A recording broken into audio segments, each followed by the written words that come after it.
Here we go. All right. Welcome, gentlemen. And this is the entirety of the team tonight. So hoping there's going to be a lot of talking and negotiating with demons and stuff like that. Because I don't know, you guys have your cleric, you have a couple of big bads, and then there's Gatto. So it's all about negotiating with demons. That's right. It's all about. We have a Fletcher. Yeah. Yeah. We got a Dean or a Fletcher, whatever. We're good. 463. 463 is the was the total hit point. The new, I think it was record for everybody. So, yeah. I mean, I don't think I've ever had a character in any game that I've run score that much in one round. That's insanity. Right. But that is the standing record. So Lothar, that's the number to beat. Yeah, I don't think I'll even be trying. Although at this point, I think just in honor of our comrades who aren't here, we should just assume that Fletcher has Smite Evil for the rest. Just for the rest of this game. Excellent plan. In honor of the Paladin not being here, he should just lend his Smite Evil. It's a weirdly specific assumption. I don't know. I don't know that I can go there, especially with the Paladin not here. Oh wait, he's kind of there. Hold on, let me just go ahead and take care of that right. He's here in spirit. It is hard to reach that hit point total without the Paladin. Damn. Well, I mean, he had the plus 17 on all his attacks. You got like 5 or 6 attacks. You're hasted. 2 of them were crits. Bypass all DR. Bypass all DR. And one of those crits was triple damage. Yeah. I mean, it was a perfect storm. Except for it wasn't storm. It was you. Right. It was. Yeah. Wait, I have to. Shut up. Oh, you got him! Yes. All right. Which one are you wearing? I can't see it from here because I got the thing. I'm Lothar, so I have to wear the lawful good. Lawful good, right? Which Excellent. Is why I'm trustworthy, and I think you should let us have Smite Evil. I'm pretty sure you asked very nicely. Let me workshop that with the other DMs and see what they say.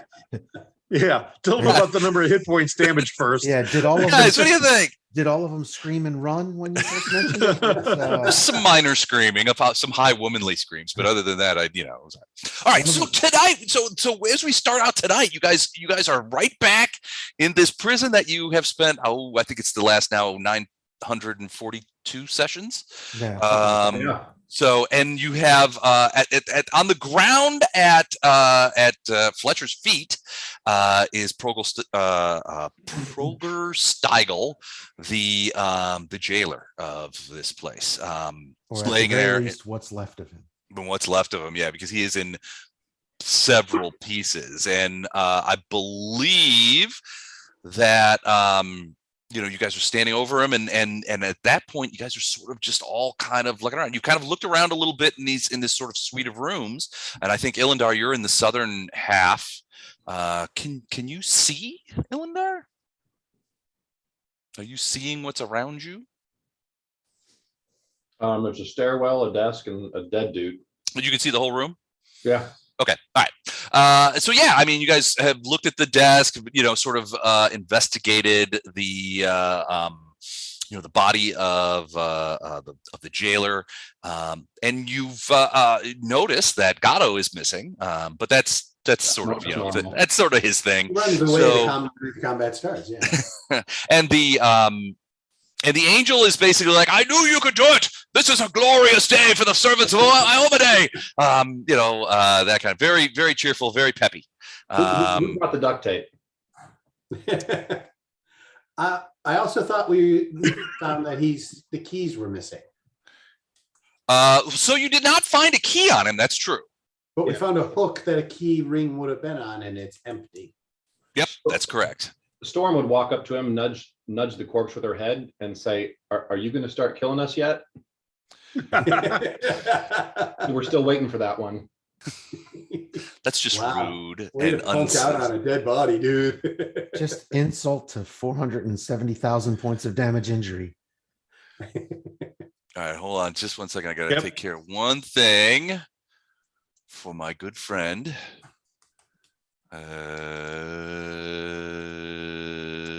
Okay. If you see it, you should be able to move it. Yep. Excellent. Okay. All right. So yeah, I mean, you guys are sort of like pulling around, insulting the corpse. Always fun time. And the rest of you are sort of in this suite of rooms, and you've looked around. You found a couple of things on the desk, if I recall correctly. We talked about that. Fletcher or Illendar was actually searching that, right, and found a couple of things. A couple of things. It's mostly paperwork scattered about. Are these and they're just sort of sitting on the ground. Are these 4 stone statues of Baphomet, and they radiate abjuration magic? Sort of like a little bit. I mean, a little bit of magic in this place is, would blow the pants off of a first level magic user anywhere else. But okay, hold on one second. Do they look mobile, like they could be moved? Oh yeah, you can pick them up. I don't want to pick them up. But yeah, I mean, they're not fixed to anything, if that's what you mean. Yeah, that's right. All right, one second. Okay. All right. So yeah, then should work. Yep. Okay, perfect. Yeah, I mean, there's 4 of these statues. One is on the desk. The other 3 are sort of sitting on the ground. They all seem to be. They all radiate a little bit of abjuration, a comparatively small amount of abjuration magic, but they don't seem to be doing anything. They're just sitting there. Maybe we could kick them down the stairs. So these stairs go down? Yeah, so the spiral staircase in that southern room actually goes down. Storm, give me a perception check real quick. Storm's going to get a little agitated looking down the hall. That's what I think he wants. That's what the perception check is for. And we have a new visitor. Yeah, who's that joining us? I think you're muted. You're muted. Or something's wrong with your audio. Yeah, we can't hear you. Stever, we cannot hear you. Yeah, Oh, but because we you're not can't talking. hear Okay. We don't know if your mic is disconnected or you've got a headset and the mic is nowhere near you. Or you're just messing with us. I think he's just messing with our heads. Okay. He doesn't have a mic, I think is what you're saying. Or he wants someone to chop someone's head off. Dan, you don't recognize this guy, do you? Well, that is Steve Alino on the other end of that. Oh my camera. gosh, really, Steve? How you doing? Welcome, Oh my Steve. gosh, It's good to so see you, good. brother. It's I know we been can't. 30 years. I know we can't hear you, but if you got some messages for everybody, you could type them into the chat box and roll 20. So welcome. Glad you could make it and see how we do. And you're going to have to get a microphone for the next time you want to sit in. All right. All right. So so Storm, did you roll the natural 1 perception check? Thank you. Very little there. Making my. Her whole You know, purpose is to keep an eye on the.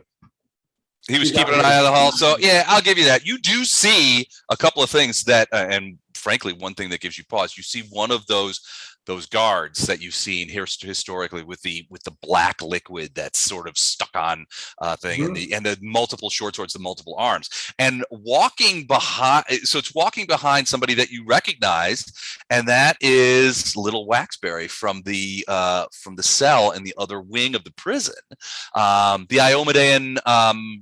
the Iomedean priestess who told you that story, that she had been sort of captured along with the Herald when the Herald was captured and brought into here.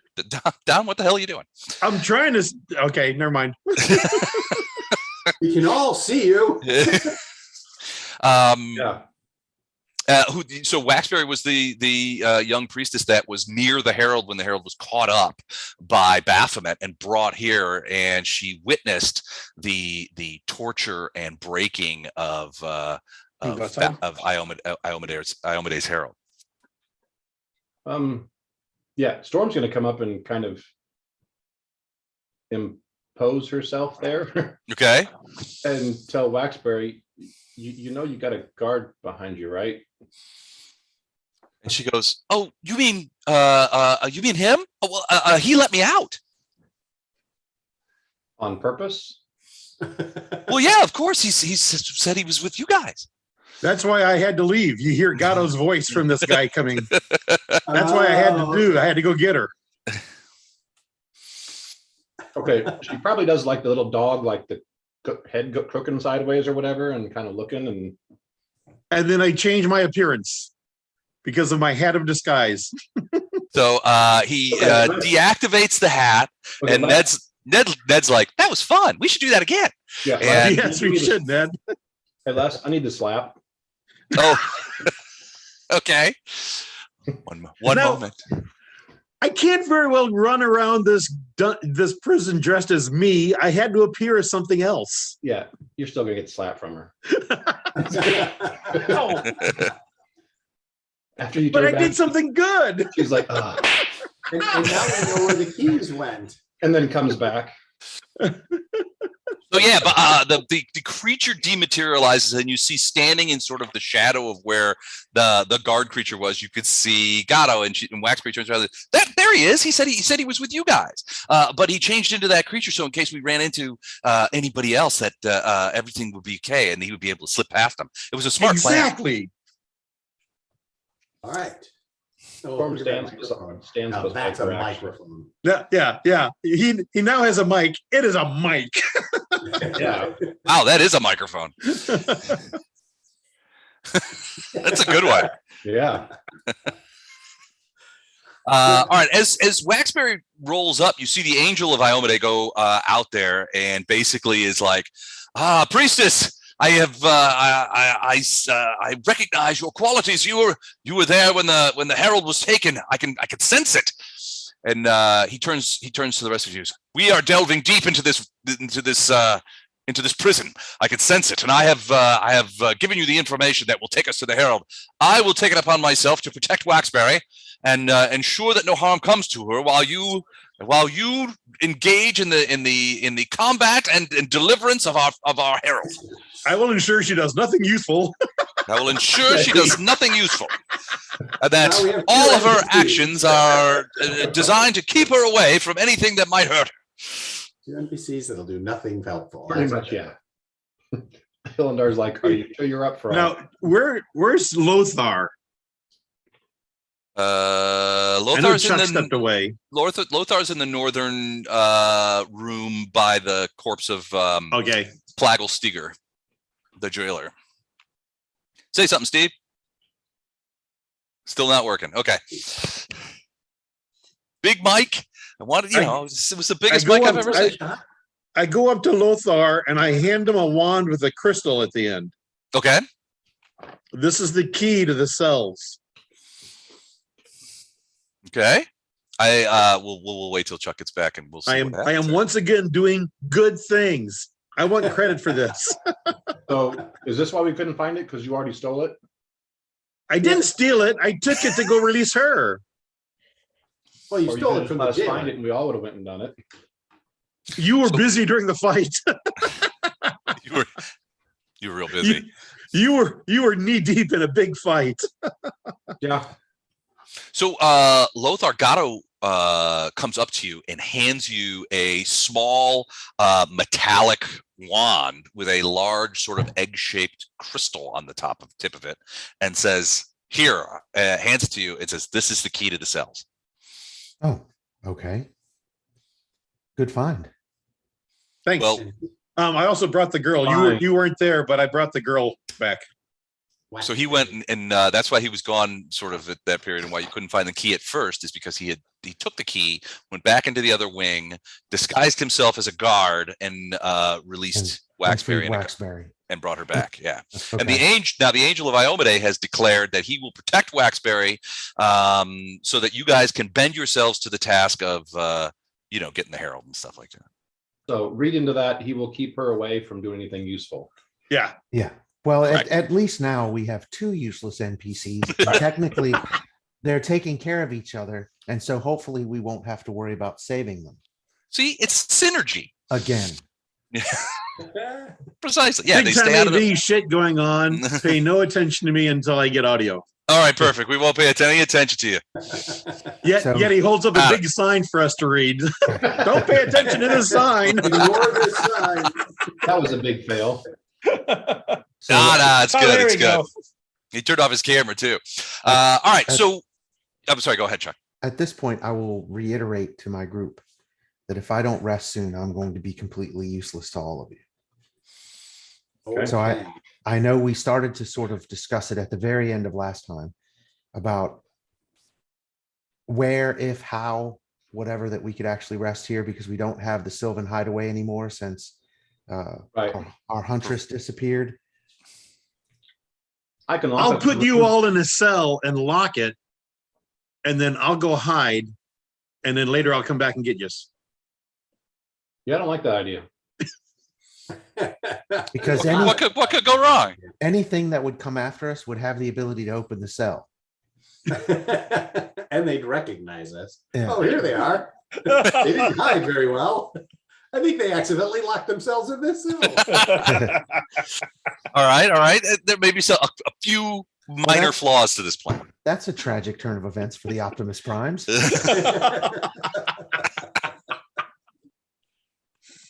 So we've got, it looks like, I guess the southern room has stairs down, but the Yes. northern room where Gatto and I currently are, it looks like we have a room, however disgusting it may be. Yeah. Because It's of a little messy. the Cuisinart of bad guy that only has one entrance. It only has one entrance. That's correct. As So- far as you can tell, there's no and so most of these rooms have no secret doors or anything like that. This has one entrance. Yeah. So it's What's the probably The cells don't have secret rooms? No. it's probably as defensible as anything else that we're going to be able to find. Which, I mean, if the owner of the prison shows up, I'm sure he can teleport inside the prison wherever he wants to at will. But other than that, I don't know that these guards necessarily have that ability. And I could throw a stone wall across the doorway. So, And seal it up.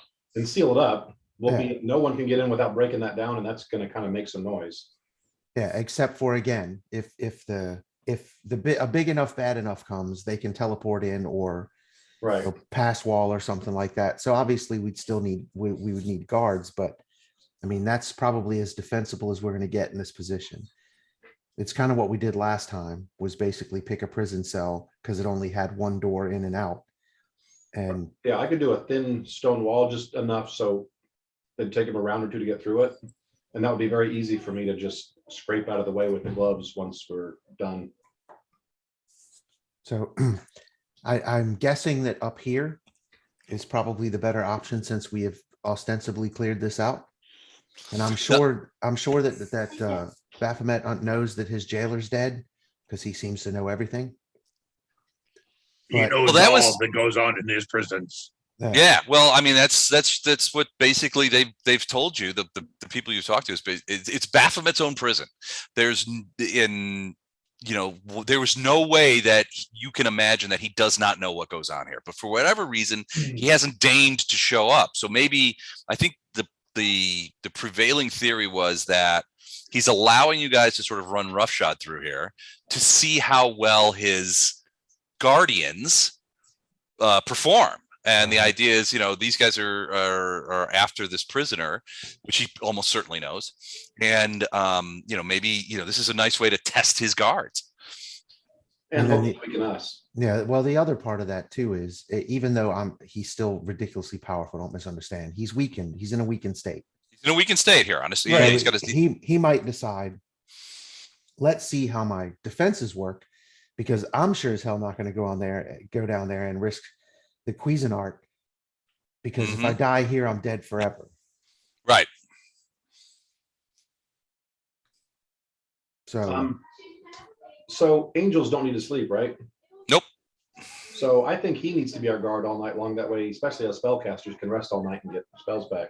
yeah, he doesn't have to fight anybody. He just has to wake people up if something happens. I will do this for you. It would be my pleasure and my honor to guard the doorway to your safe haven and It make is sure the that absolute least I can do. It's It is the least I can absolute- do. bare minimum of potential possible helpful actions that I can perform on your behalf. And I will do it gladly. I will yell, help, help, if someone comes.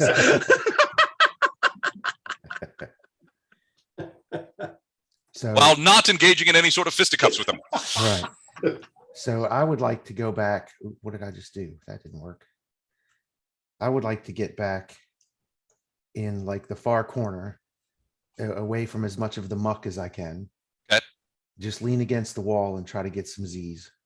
You can move the body of Stiegel Plagar out into the room, which I assume you want to do. Do we have a squeegee? There's blood there's a fair amount of blood on this place, and it's Actually, there's a drain there. Can you create water? If you got the cantrip create water, then we can clean all this up. Well, hang on a second. Do I have said cantrip? I was gonna say that's the one I always find. I do. It's available, but I don't know if you have it memorized. I do have it. Well, I can do it over and over and over. Right. again Cantrips because you I'm can just keep zero level. doing. Right. So yeah, I'll rinse things down the drain, I guess. All right. Oh, Steve, good job. We can hear you now. Seriously, I haven't even said anything. Oh, shit. Oh, hey, there he is. I was just messing with you. You guys go right ahead. I'm going to be over here listening, and I'm enjoying it so far. So All right, sounds good. now I'm just going to, now after all that, I'm going to mute my microphone. Perfect. It's a very Well- nice microphone though. Yeah, it is. Well, welcome, man. We're glad you're here. Oh, thank you. And it's, I'm a semi-pro. What do you got to have the studio microphone? That's better than the rest of our sound. So Yeah. Does it sound all good on your end? Sounds Awesome. great. Sounds good. Fantastic. Okay. Bye-bye. there's your radio voice. And Are you all right, Les? Yeah, I'm fine. I had a little cramp there. It's Yeah, just there was part of it. the clutching the chest and the oh shit look on your faces. Was it obvious? I was like, it was like, oh god. No, I'm fine. Okay. So I brought Waxberry in. She's going to come in here and rest with you guys.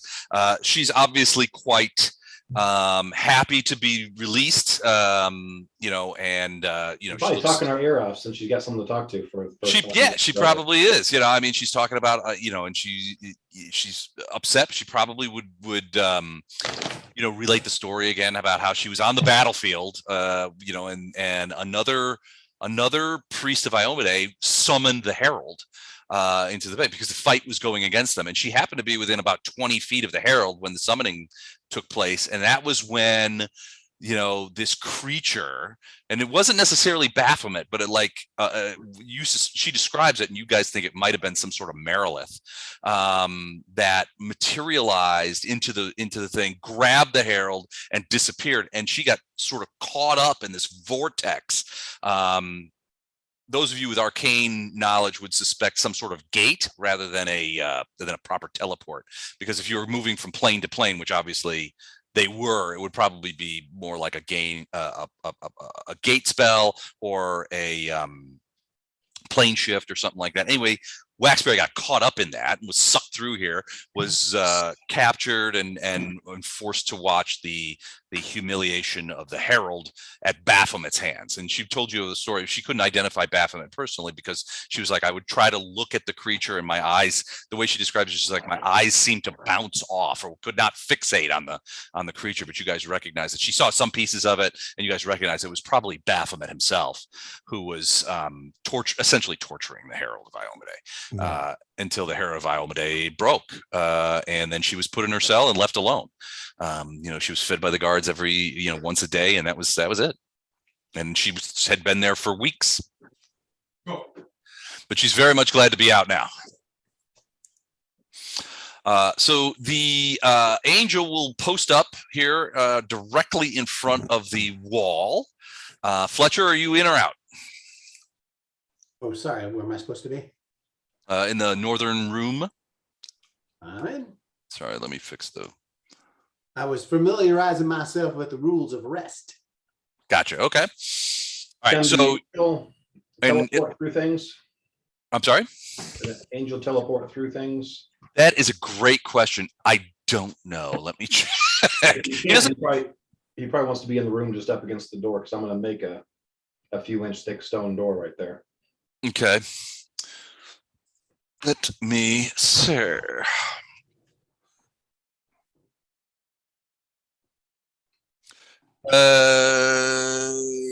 Yeah, they absolutely can teleport. So yeah, he will come in as well.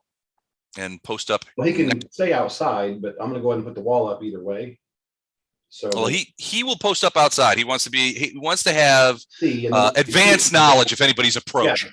he can see, then teleport in here and let us know. Right, exactly. So he's going to actually post up about where Storm was, so he can look down the hallway and he can see both of the southern and northern hallways of the place, and get a good idea of if anybody's moving, he can move very quickly.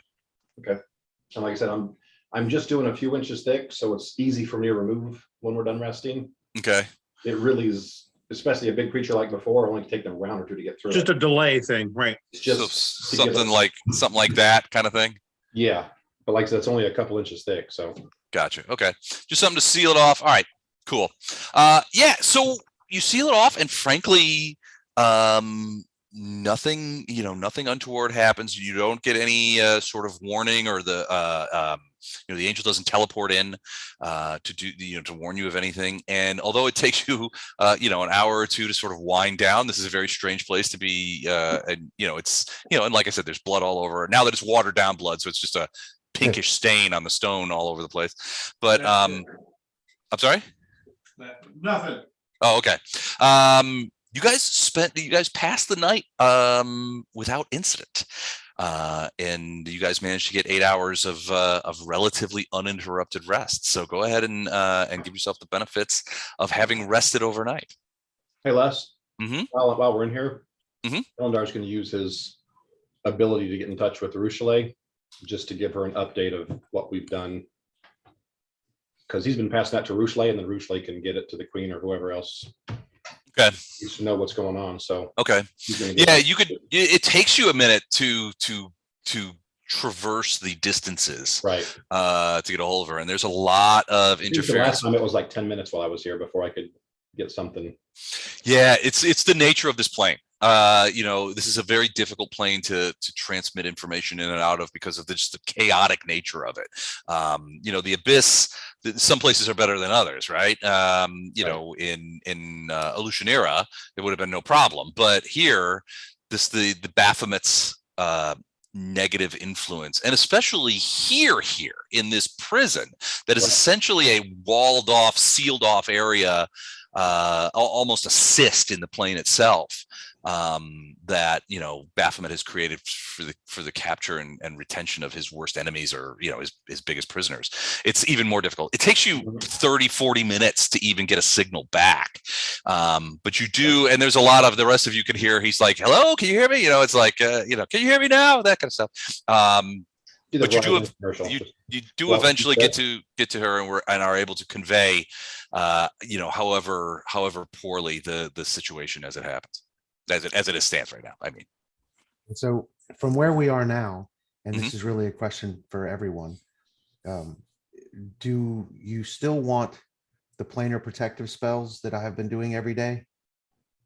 Because it's not that it's a big deal, but it's 3 4th level spells. So if I don't do those, I have 3 additional 4th level spells. Otherwise, you have the protection from lack of oxygen. You get a plus, was it a 10 against acid or something like that? So all of that stuff that has been in play all this time, it's because I cast them every day. So do we want that still? Tell me the acid thing. Is the oxygen okay in here, less inside the prison? It is, and the temperature is relatively mild. The conditions inside the prison are suitable. I mean, it's not comfortable, certainly. There's an oppressive air about. It smells like sulfur and all that kind of stuff. But yeah, it's breathable air, and the temperature is not causing you damage.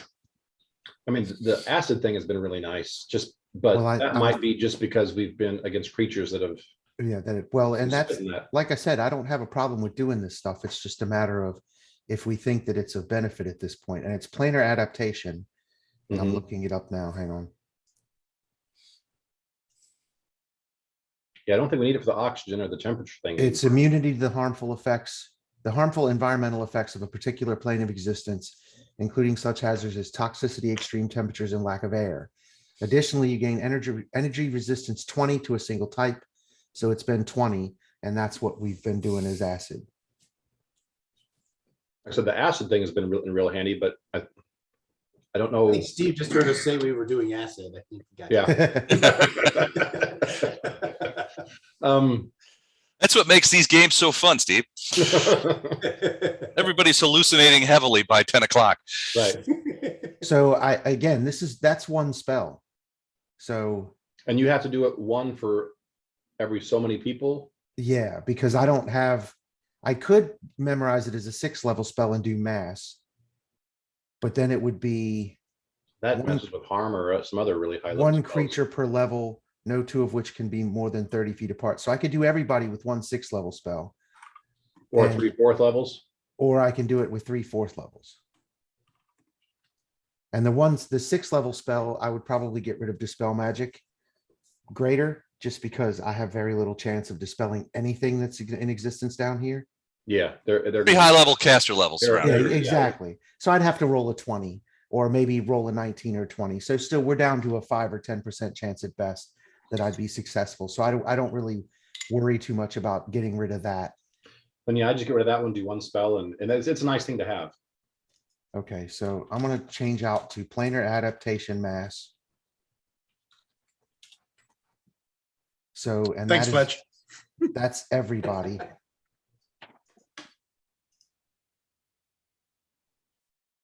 As long as we're all in a small group. So it's one creature per level, so I can do 7, which would conclude everybody who's not here, basically. Right. And Waxberry or no? Well, let's see, it's me, 1, 2, 3, 4, and we're out 3 people. So that Yep. would be 7. So no, it wouldn't include Waxberry or the Angel. Okay, she's doomed. Well, I assume she's not gonna fight anyway. Isn't she a low level cleric? Yeah, she's like a 4th level cleric. Yeah, so she's gonna hide behind the Angel's wings. Mhm. And Yeah, that's from her perspective. I will the protect her. Angel's useful. The rest of us see the Angel's useless, but from her perspective, the Angel's probably useful. yeah, that's her lifeline. She's just in awe of him. Man. And I'm assuming if we're successful at getting what we want, then I'm assuming from here, we're just gonna plane shift out. Or attempt to plane shift out without going back through the mountains or all of the other stuff with the environmental issue. Yeah, I think the acid was useful a couple times, but it's not like it's been insanely useful, right? It was Right. Hmm.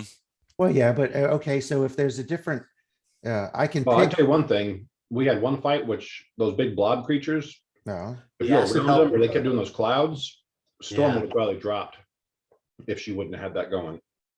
so if you'd like a different energy type, I can do that. But so I've I changed don't know it. what we don't know what's coming. Yeah, Yeah. I've changed it from the 3/4 to 1/6. So 1/6 level spell does everybody. And you get a 20 energy resistance to a single energy Oh, type. but you've got some killer 6th level spells, I bet. Well, like I said, I can get rid of one that's probably not gonna be, I don't have a very good chance of succeeding with it, so. Okay. So I think probably trading this out would be the best idea, just because it frees up 3 spells for 1. Yep. And it's just a matter of what energy resistance you want if you don't think acid has been all that useful. If the fates have chosen our day, then that's our day. Who cares about resistances? That's an incredibly cryptic and nonsensical statement from the barbarian. All systems normal. Yes, exactly. So at this point, we'll just stick with acid. Okay. And that's 20 off. Yeah, it's energy resistance 20. Okay. So every time they take damage, every single instance of damage is less 20 Yep. For acid. I- Got it. for And acid. is that going to be on everybody, or do you have to wait till the other players are back to cast it? He's gonna cast it on everyone. Well, I mean, that's up to Les. They're not here. Do they get included in the mass buff Yeah, spells we'll let it. Yeah, we'll let that happen. That's no that- problem. that lasts forever in a week? Hmm. Okay, cool. Because this spell lasts for 14 hours. Oh, wow. Yep. Yeah, it's a day long kind of thing. Yeah. All right. Yeah, So no, that's fine. when we get up, I'll do planar adaptation mass, and then we're good to go. Or at least from my perspective, I can at least be useful now. I have all my heals and all of my channels back. We can't teleport into this prison, right? No. You can't teleport into it. No. Now you might be able to plane shift out of it, but I don't know. Chuck, do a knowledge religion. Okay, hang on a second. I actually don't have my knowledge skills saved. I thought I did. That's trouble. Oh yeah, I do. They're just not on the list. So we'll just. I ended up getting so many things that I couldn't see the little clicky buttons, so I had to take some of them off of the shortcut list. How about spellcraft?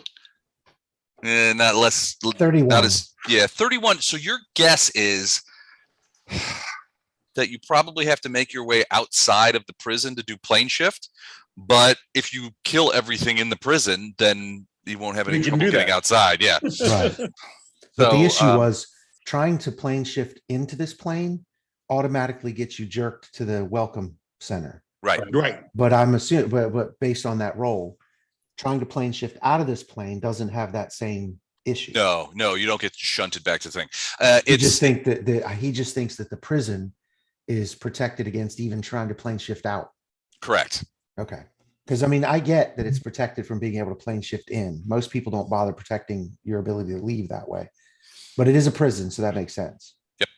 In case any of the people have a natural ability to plane shift, you put them in a Right. cell and they're gone. I can see that being protected against getting out. Right, exactly. So Yeah, think of the Ineluctable Prison as like if you think of the multiverse as being sort of this area of various kind of constituencies, right? There are various levels of places and things, but they're all sort of connected to each other in weird ways, and yeah. there's that a plane shift or leave other plane will sort of pierces those veils and goes through.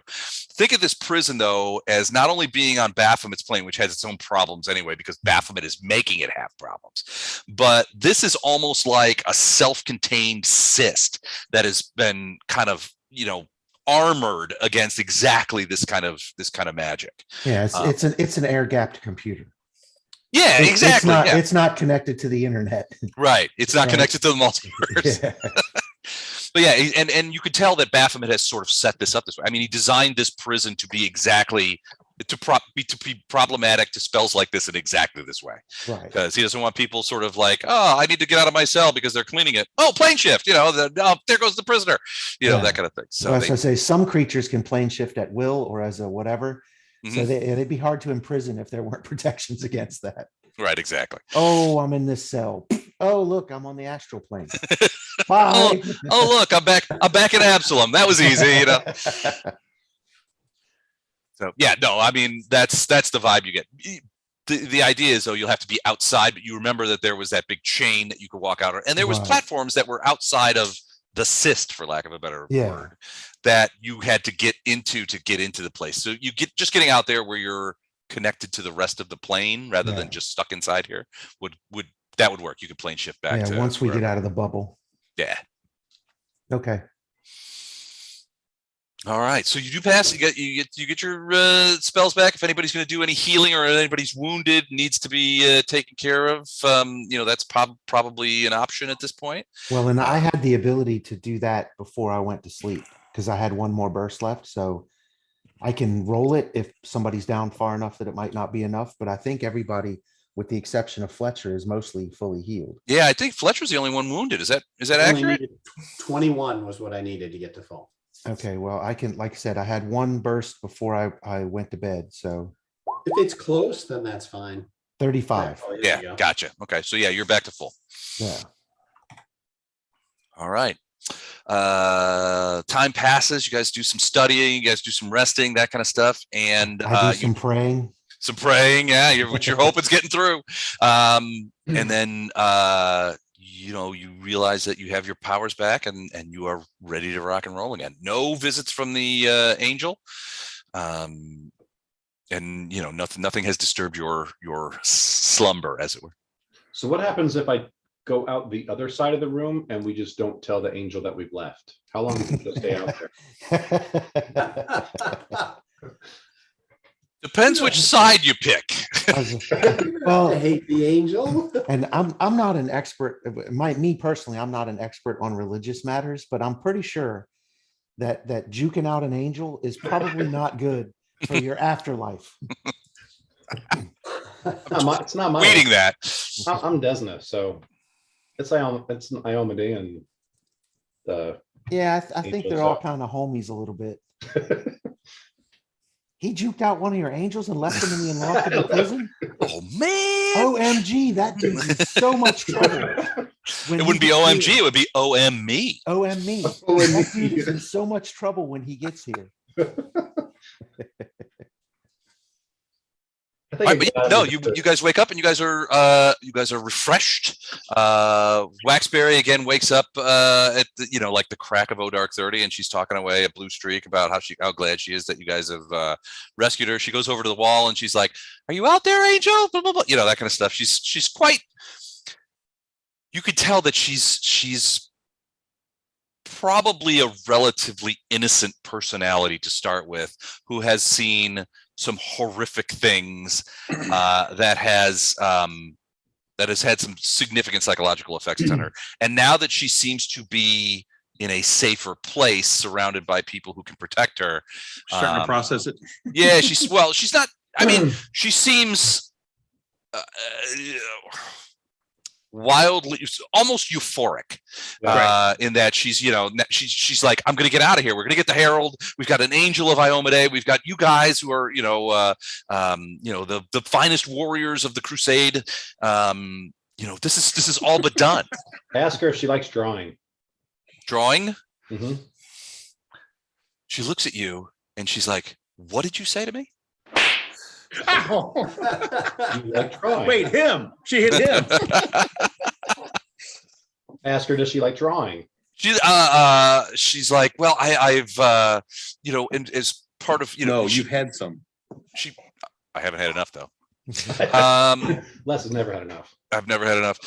She'll tell you that as part of her upbringing, when she lived amongst the aristocracy of Varizia, part of their education was learning languages and art and music and things like that. But she's like, there were many who did better than I. Or how about sculpting? You like sculpting? She's like, I never was taught that other than some basic pot making and stuff like that, but that's really the craftsmen of the village I lived in did that sort of thing.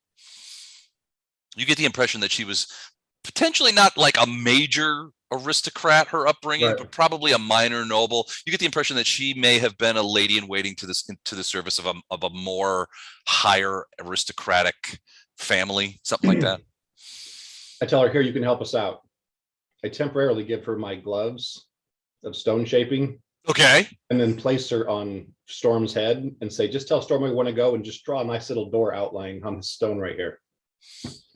A nice little what outline? A door. Okay. On the wall, or? Yeah, the wall that I created last night. Okay, I was gonna say. Yeah, all right. So she gladly does that. She pulls on the gloves and she's marveling at the magic of them. She gets on Storm, who she initially was quite frightened of, but Storm has gone a long way of, he's talked to her a little bit and that kind of stuff and put her at ease. So she sort of climbs up there and reaches up and begins drawing a really sort of, the top of it starts at about 10 feet up. You know how big Storm is. Yep. So she's sort of like, lean down, and she sort of uses the things. She's sort of just pushing in the stone a little bit, and making an outline. And then when she gets all the way to the bottom and gets both sides down to the bottom, she looks over at you and she's like, is that what you had wished me to do, Master Ilendar? You did a perfect job. She seems I asked for the gloves back and I tell her, okay, now ask Storm to open that for us. Storm, would you open the door for Master Ilendar? And Storm, I assume, just like crashes into it. Leans into it, and it kind of, like I said, it was only comes out. That's not what she expected, but she was marveling at the strength of this enormous black dragon. Nicely done. Gato was like, hey, it wasn't even me. It wasn't even me. It doesn't have to be you anymore.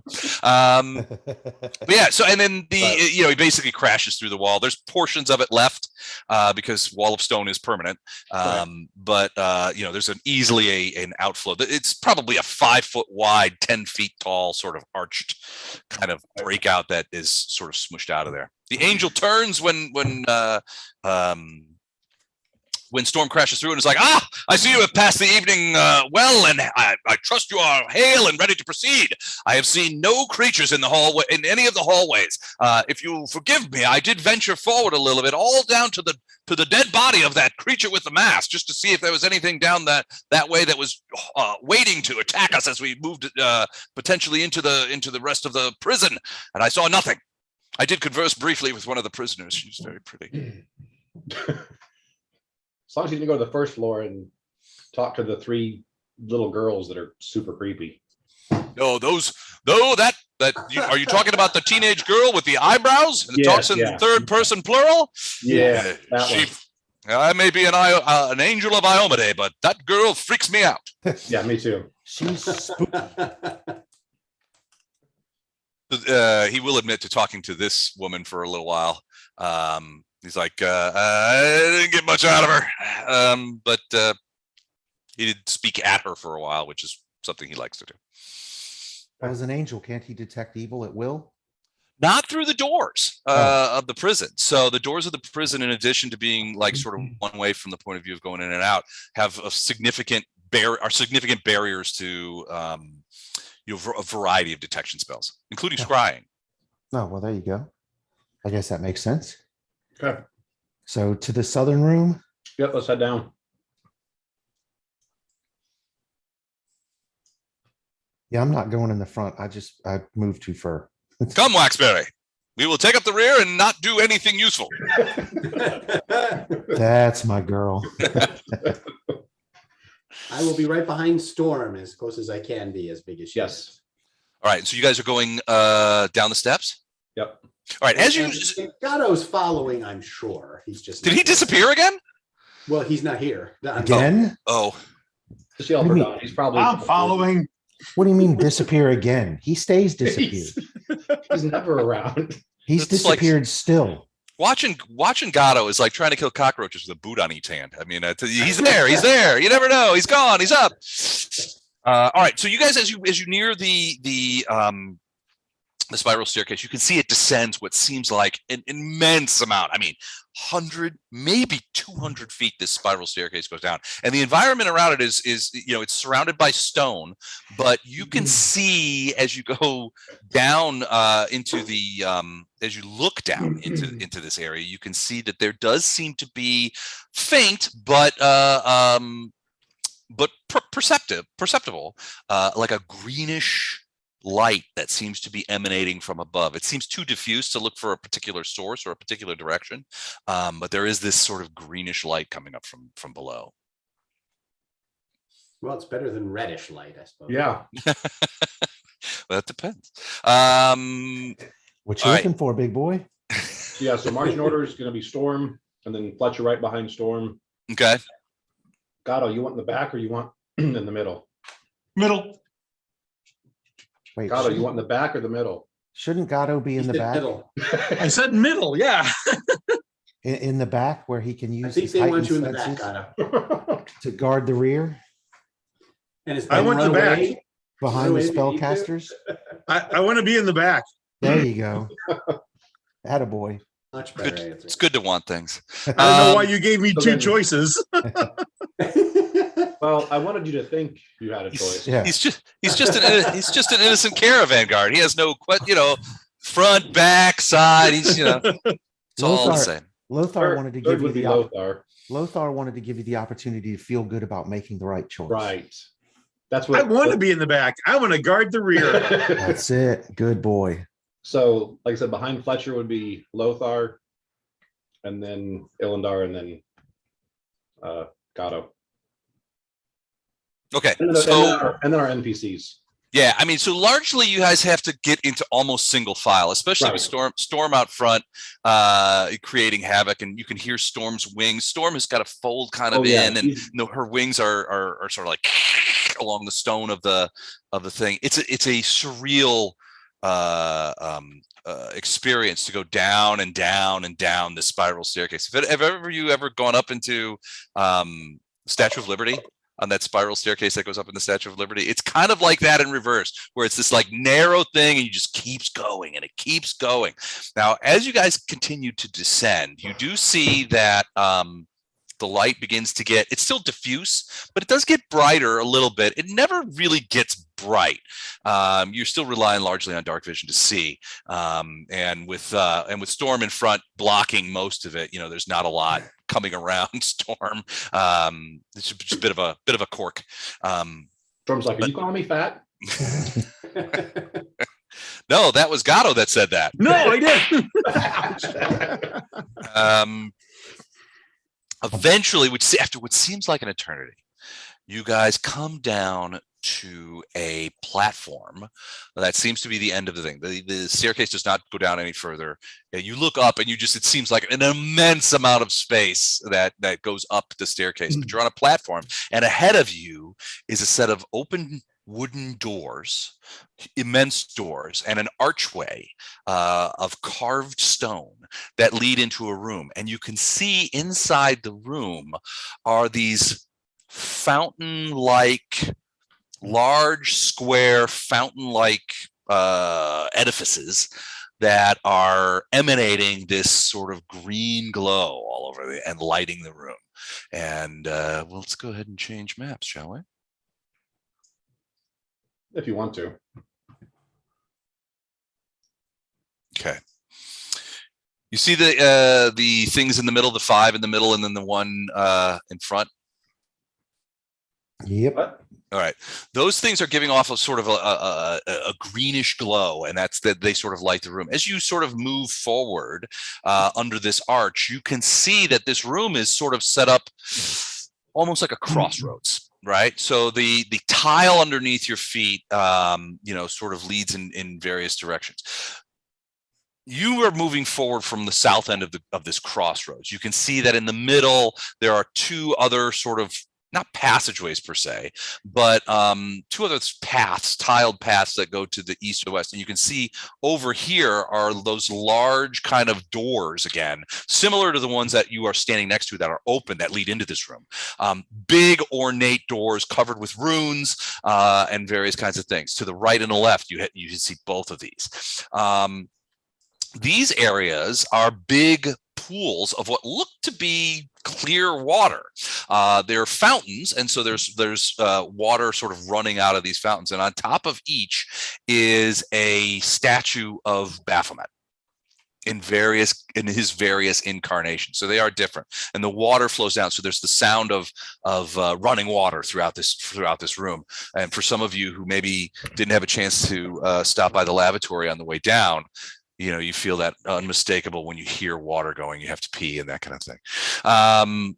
To the north, you see a platform. And on that platform are some what look to be candles and things of that nature, but you also see what look to be little dish-sized stone. I mean, the only way I could describe it is it's like a tall dish with a flat top and a little rim around it that is circular, that are standing there. And you can see them sort of studding around on the edges or the corners of this area. The rest of the area, you can tell that it goes further back, but the rest of the area is swathed in darkness. So what's the blue area? Water. That's water. Those are fountains. So it is a real fountain then. Okay. Mm-hmm.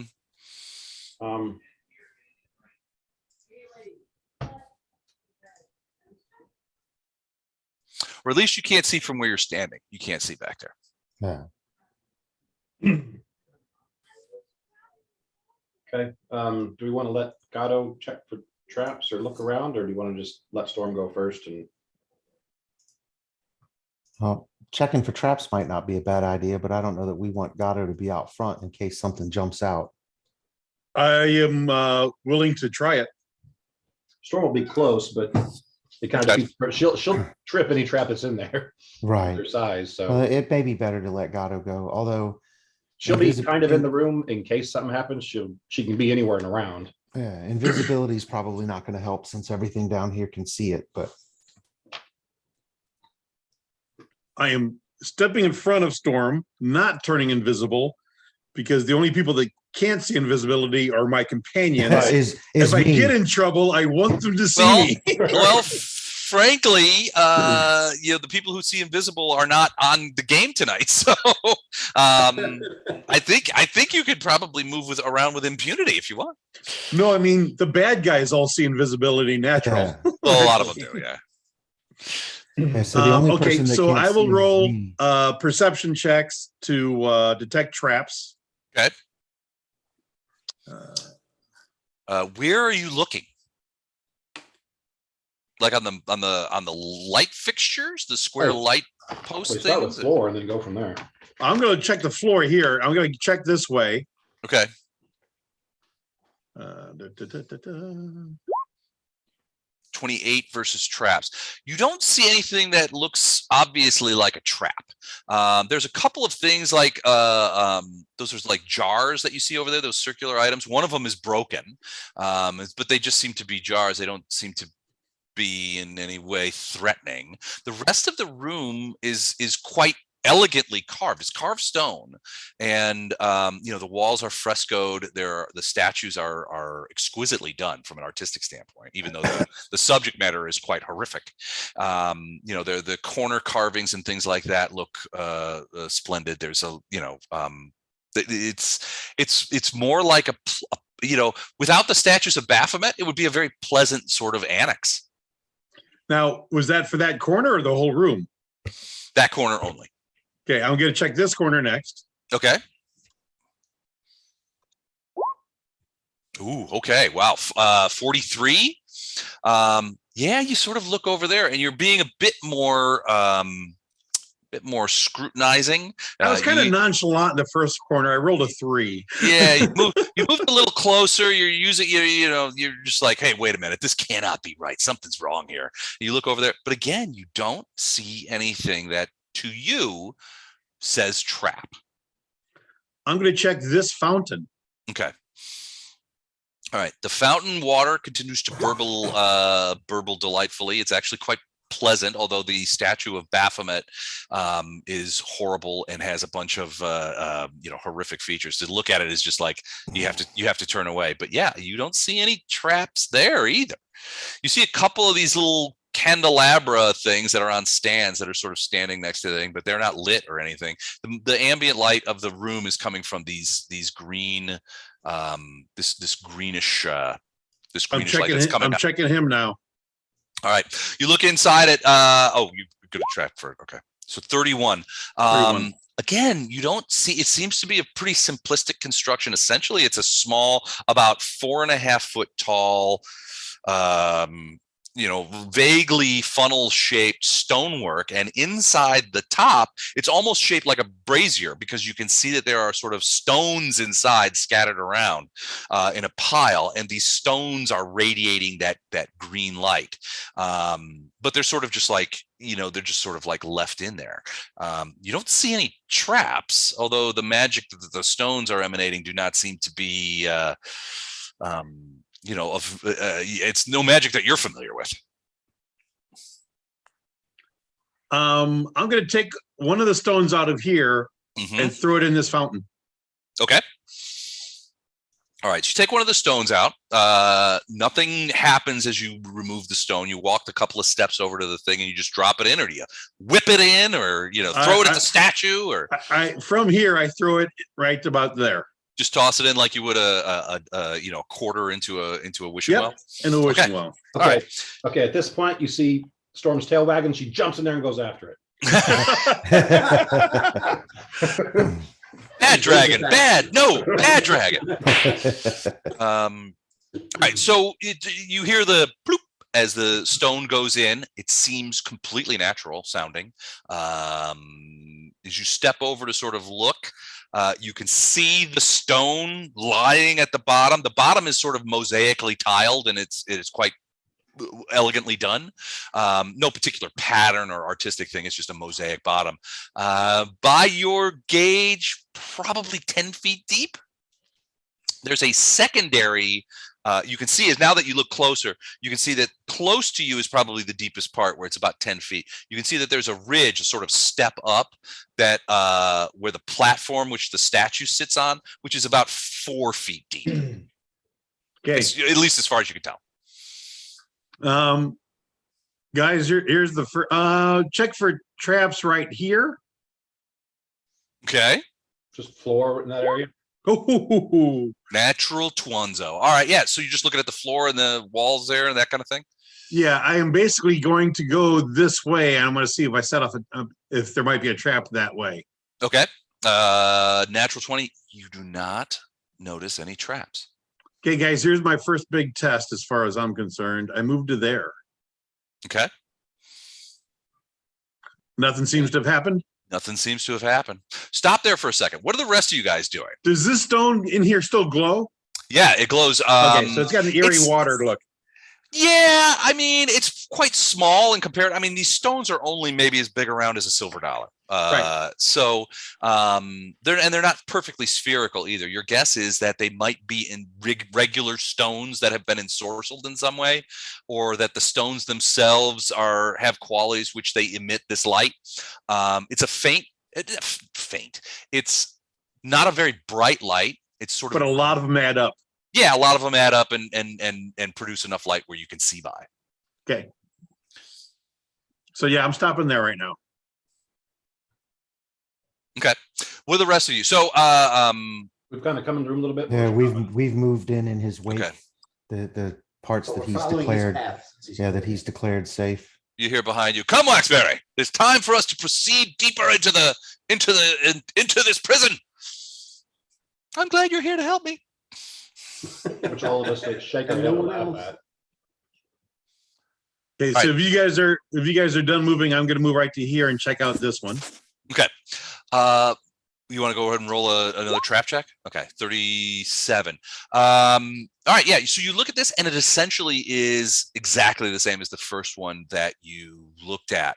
The layout of these, well, let's get to it. Basically, the sort of semi V-shaped stonework, 4.5 feet tall, brazier-like enclosure in the top, and probably 60 to 80 of these stones sort of dumped in there, all radiating this sort of greenish glow. So what are the spiky things, or what look like spiky things on the one he's looking at now, and the two outer edged ones? The They little are, round bar things, whatever. yeah, those are on the tiles themselves. Around each of these light fixtures is a tile mosaic that has those brown things. Those are flat. They're not They're not spikes or spikes. anything. Yeah, they're not spikes. They just look odd. They're just decoration. Hmm. Hey, you step on them. Maybe they're just decoration. Well, he didn't detect any traps, so they don't look like, at least to Gatto, they don't look like traps. No. Gatto, from where you're standing, as you look to the left and right, those doorways, you can see that the doorways are covered with a variety of runes and various kinds of stuff that may be written abyssal or archaic abyssal language. They are barred from this side. Huh. From this side, okay. Mm-hmm. I should go open those. As you also go forward and you look to the north, you can see again, there's the candles, these candelabras, which are Yeah, sort of yeah. stuck on there. And you can see this statue here is again one of Baphomet. It is about 30 feet tall and shows Baphomet in his traditional sort of pose with the crossed legs and the horns and the goat head and that kind of stuff. It's the traditional sort of statue of Baphomet.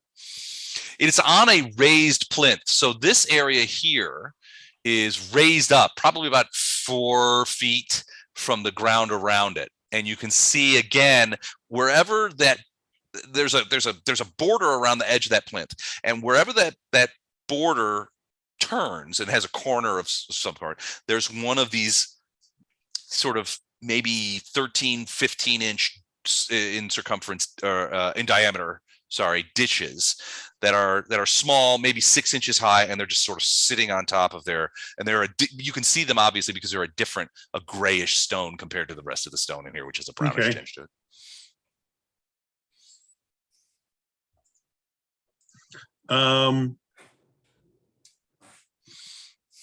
Check for traps in like this direction. Okay.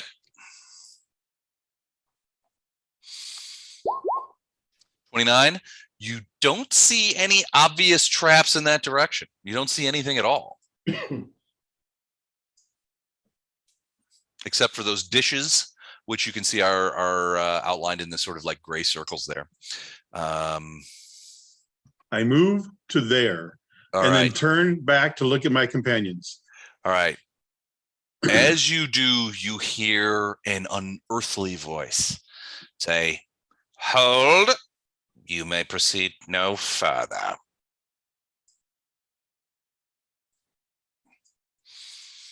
Okay. And as you I dart forward. No, I don't. I do not. I do not. as you turn to look, you see almost like materializing. You remember how Farina dematerialized, like she like departiculated? You see what looks to be various particles, which seem to sort of like flow in from around and sort of swirl around each other and then materialize and take a form. It takes a couple of seconds into this creature right here. Bro. And it takes a step forward. So if you want to look at that creature, here we go. Yeah. That's what it looks for. It's quite an alien creature. Tentacles, this long sort of weapon-like Strange staff. weapon. Yep. And it does seem to be wearing some sort of glass face mask and a helmet of some sort. Like maybe this atmosphere is not breathable to it. The voice sounds unearthly because it's coming through sort of a seal in this glass mask. You may go no further unless you bear the keys. Lothar, you got the key. So I guess I need to walk up.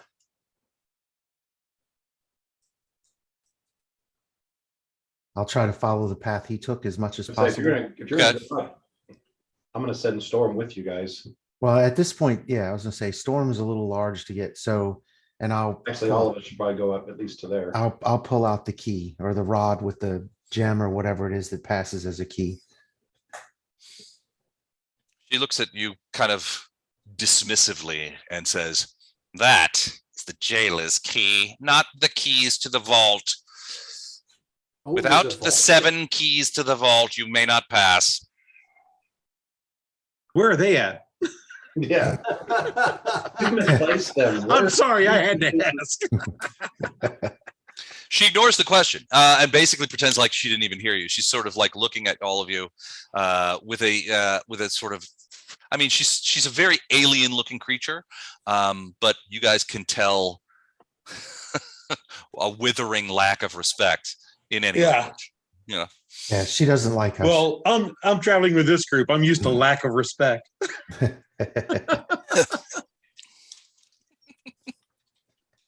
Okay, we'll be back.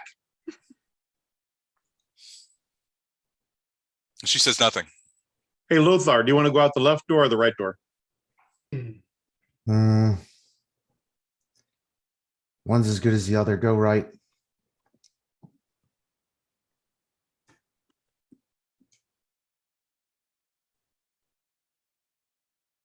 As you guys step away, and Lothar, you're sort of stepping away, and as you get closer to Storm, you look back and you see the creature departiculate Okay.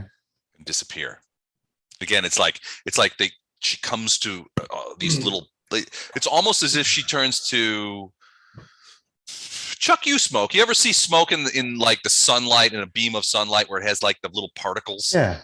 It kind of is like that. She's like the part, you know, as she dissipates, it's not like a gas. It's more like particles decombobulating and sort of floating away in different directions. Yeah. It's the transporter. Well, Kind of, yeah. It looks like the snap from MCU, where everybody just turns to like dust. Is that Yeah, how there that you go. works? I haven't seen that one. You haven't seen the one with With the Thanos? Thanos and the snap? Uh-uh. Yeah. I mean, I've heard what happens, but I haven't seen it in action. Yeah, no, I'm guessing that's kind of the visual you're going for, Okay.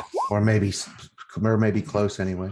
Okay. Checking for traps here, 36. So there doesn't seem to be any traps on the door. There does seem, however, to be a significant amount of runes that are all over this door. Some of them glowing, some of them not. There's also a fair amount of what looks to be archaic abyssal. So not runes, but actual writing in abyssal that is on the door itself and on the bar. The bar is made out of some sort of, it's not wood. It looks like some sort of coral, maybe, because it kind of like has a little bit of twist and turn to it, but not really. I mean, it's pretty straight. So it fits in the hooks, but it's kind of twisty and withered. And sort of it's got like a sort of a dirty brown color to it, and it has engraving and runes on it, and it radiates. Well, nobody's really checked that, so I'm not going to tell you what it radiates. Radiates nothing, as far as you know. Hey, we checked that. It was radiating. Well, and as I move closer, am I able to read the abyssal?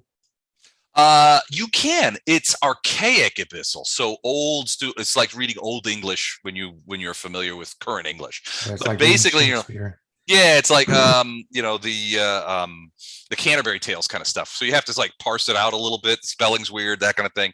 But basically, it says, "Seek ye not the bowels of Igramalash. Enter here at peril. Open ye not these doors." Bowels of Negramalash. I will Steve like that. I will relate that to the group in case anybody has any idea what the hell that means. Could be bowels, and you would say it could be bowels. It could be pit or pits or under caves, that kind of thing. That's the sense of that you get. It's not I bowels, think it means like, don't go in there. So Yeah, as it's far the- as far as the name is concerned, could that be a knowledge religion check? you could try that. 27. You're not. I mean, you haven't heard of any specific creature named Agramalash. It's about definitely an abyssal name, though. What about I mean, what about a knowledge planes? you try it.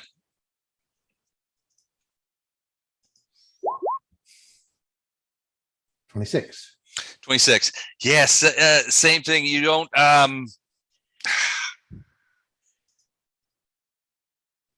It's the only thing that you can think of in this is that it's reminiscent. The name Agramalash is not really an abyssal name. It's more like a Aslanti name, or even older, potentially a Rune Lord name. But that's, I mean, it's like sort of saying Jeff is an English name. There could be any sort of translations or stuff like that, but it is the sound of it is reminiscent to something that would be more common to an Aslanti creature or potentially a Rune Lord. Okay. So that's what this door says. Do you want to go check the other door before we decide to go further when it says don't? Yep. Because we tend to go further when it says don't all the time. That's not really a big Yeah, but there may be two choices of don'ts that we need to go into. And maybe I will have heard of the name on the other door. Exactly. Which gives us more to go off of. All right, so you guys check that out over there. And, From over and I'll- here, I didn't bother checking for traps on the way over, but I do check right here. Okay, you do not see any particular traps on the door, but again, it's very much like the door opposite, in which that it's covered with runes. In this case, the bar is a large rod, as opposed to the sort of the coral kind of stone aspect of the other one. This one is more of like a large rod of what looks to be pure copper that's set in here. Your guess is that if there's a fair amount of mass to that, and if you guys were to move it, it would be troublesome. In this case, you do see a rune. The archaic abyssal here is much clearer to you, and it says Alderpash's laboratory this way. Do not give him anything that can be used as a weapon. And it's relatively straightforward, if archaic, abyssal. So Aldergash, do I have any clue? Alderpash. Give me a Alderpash? knowledge arcana. Let me do a knowledge arcana here. I don't have knowledge arcana, so somebody else is Oh, going what to did you do that. what did you roll? What was your second one? I thought you did knowledge arcana. Planes. Planes. Try that one. 34. Alderpash is a name that it's difficult to recollect, but you've seen it in books when you were being educated up in the Northlands, and your recollection as that this was potentially one of the lesser rune lords. Okay. And the sign says Alderpash's laboratory this way. Do not give him anything that could be used as a weapon. And I'll relate that to the group as well as who I believe Alderpash to be. A lab sounds more enjoyable than bowels.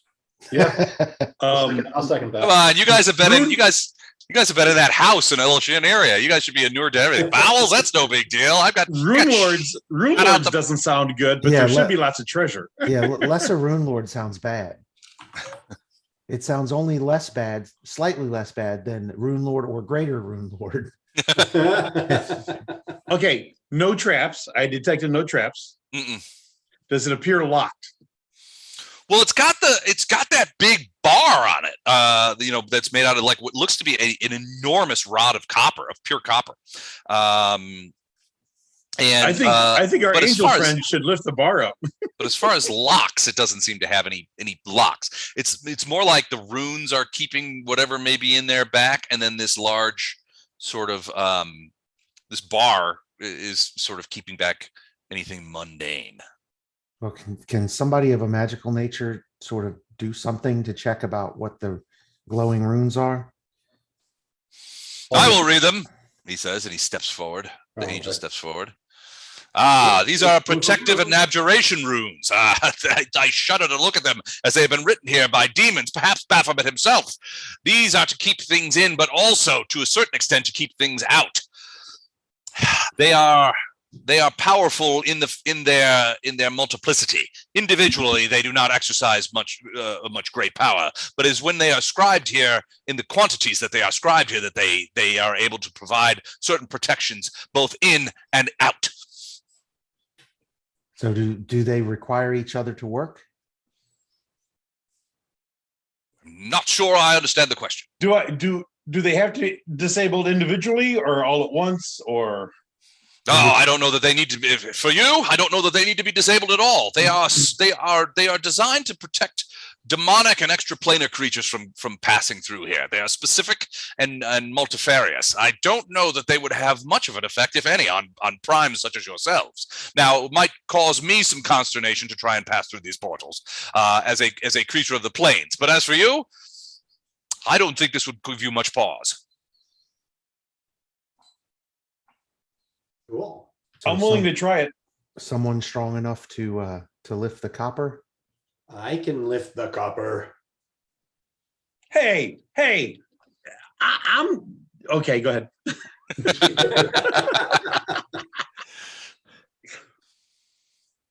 All right, Is it so safe Fletcher, to lift you the would. copper gato. You're saying it's safe. I didn't That's a find catch. any reason to think it wouldn't be safe as I Okay. step away. That's fun. It's probably fine, says Gato. From the other side of the room. Yeah, as he steps back behind the fountain. I think it's fine. Go ahead. All right. So give me a strength check. Okay, Fletcher. I can lift off the ground 1,400 pounds. Okay. Or push and drag 350 pounds. Okay. Just saying. No, I don't get know it. if that I counts as still a want a strength check. You just love watching us roll badly. Yes, I do. Every DM, that is the secret glory of every DM, is the bad rolls that their players Only deliver. one. Regardless One of what it says in we the corner. can do, we're gonna roll a Exactly. 1. Hey, it can always slip out of your hand.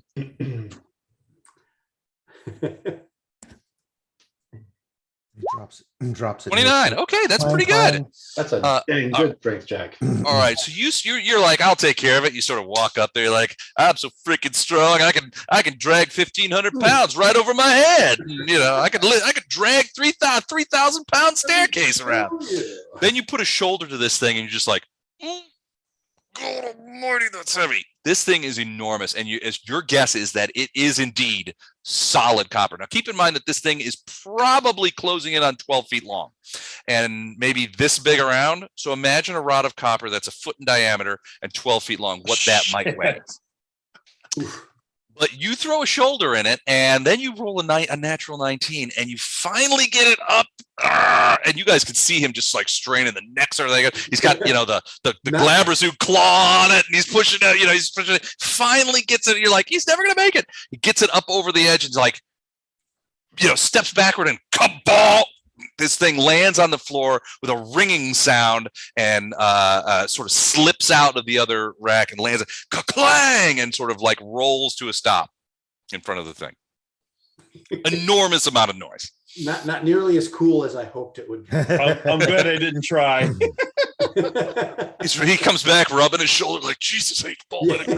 Like Bill Murray as Hercules. Like Bill Murray as Hercules. I'm tweeting that.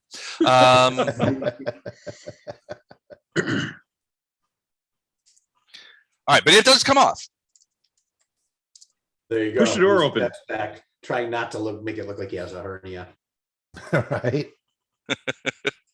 I'm gonna need to sit down just for a moment. All right, the door opens. Are you? Well, no, the door doesn't open. You just took the thing off. Gatto pushes the door open. He stepped back. Right. Gatto pushes the door open. It takes a minute for you to. I mean, you're like, these are big, thick doors, and as you're like, and they begin to sort of slowly pivot on their axles. The axles, the hinges seem to work great, and they seem to be on these pivots. The problem is the doors have so much mass that getting them moving in the right direction is hard. But they're relative. I mean, other than that, they're sort of friction free. So they were like, and they open up, and you see a hallway that leads about 20 feet down, 10 feet, 15 feet wide or so. And then you can see another staircase going down in that direction. You heading out there? Yep. Yeah, because we're at the edge of the map. Okay, are we following? We probably should. I think that will help his chances. That'll help my chances. Sure he doesn't steal all the treasure. Okay, hold on just a second. I haven't stolen anything. I've acquired some stuff. All right, so hold on, let me grab you. All right, so the staircase is quite skinny, only 5 feet wide as the platforms and staircases go down. So it is small, and it goes down again a weirdly far distance, maybe 80, 90 feet. And there's this central shaft that goes up there. You can look down and you can see that it's really ugly inside down there. You don't see any light coming through or anything like that. Is this one a little smaller than the last one? It's smaller than the last one. Okay, so Storm won't fit, so I'm gonna leave her up at the top. Actually, Oh my God, can you guys hear this? Yeah.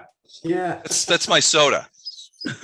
Going back. I don't know why it's making that noise. I think it's, there we go. Yeah, it's just, it was weaseling out through the carbonation was weaseling out. I'm thinking around like, a freaking bird get in here or something?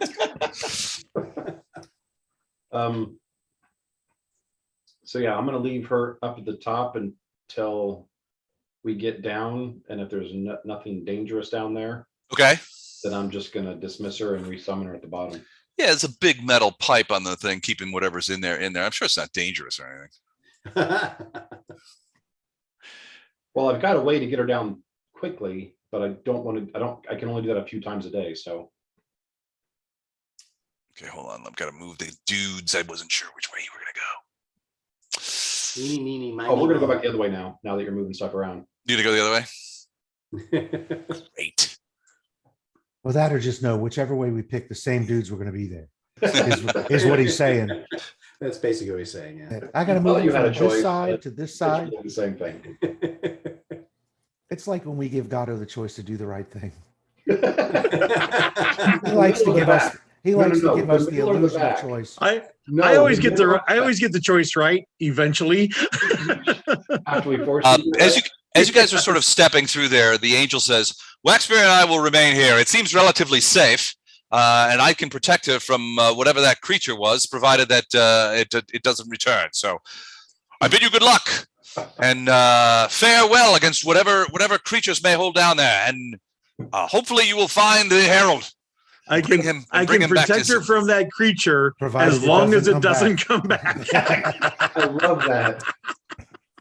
He's not as he doesn't seem like as stick to it as some of the other angels that you've met. in this I game. honestly, I think that has to be tweeted.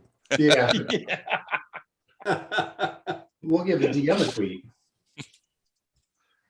I can protect her as long as the creature doesn't Doesn't come back. back. No, I can protect her from the creature as long as it doesn't come back. From the creature.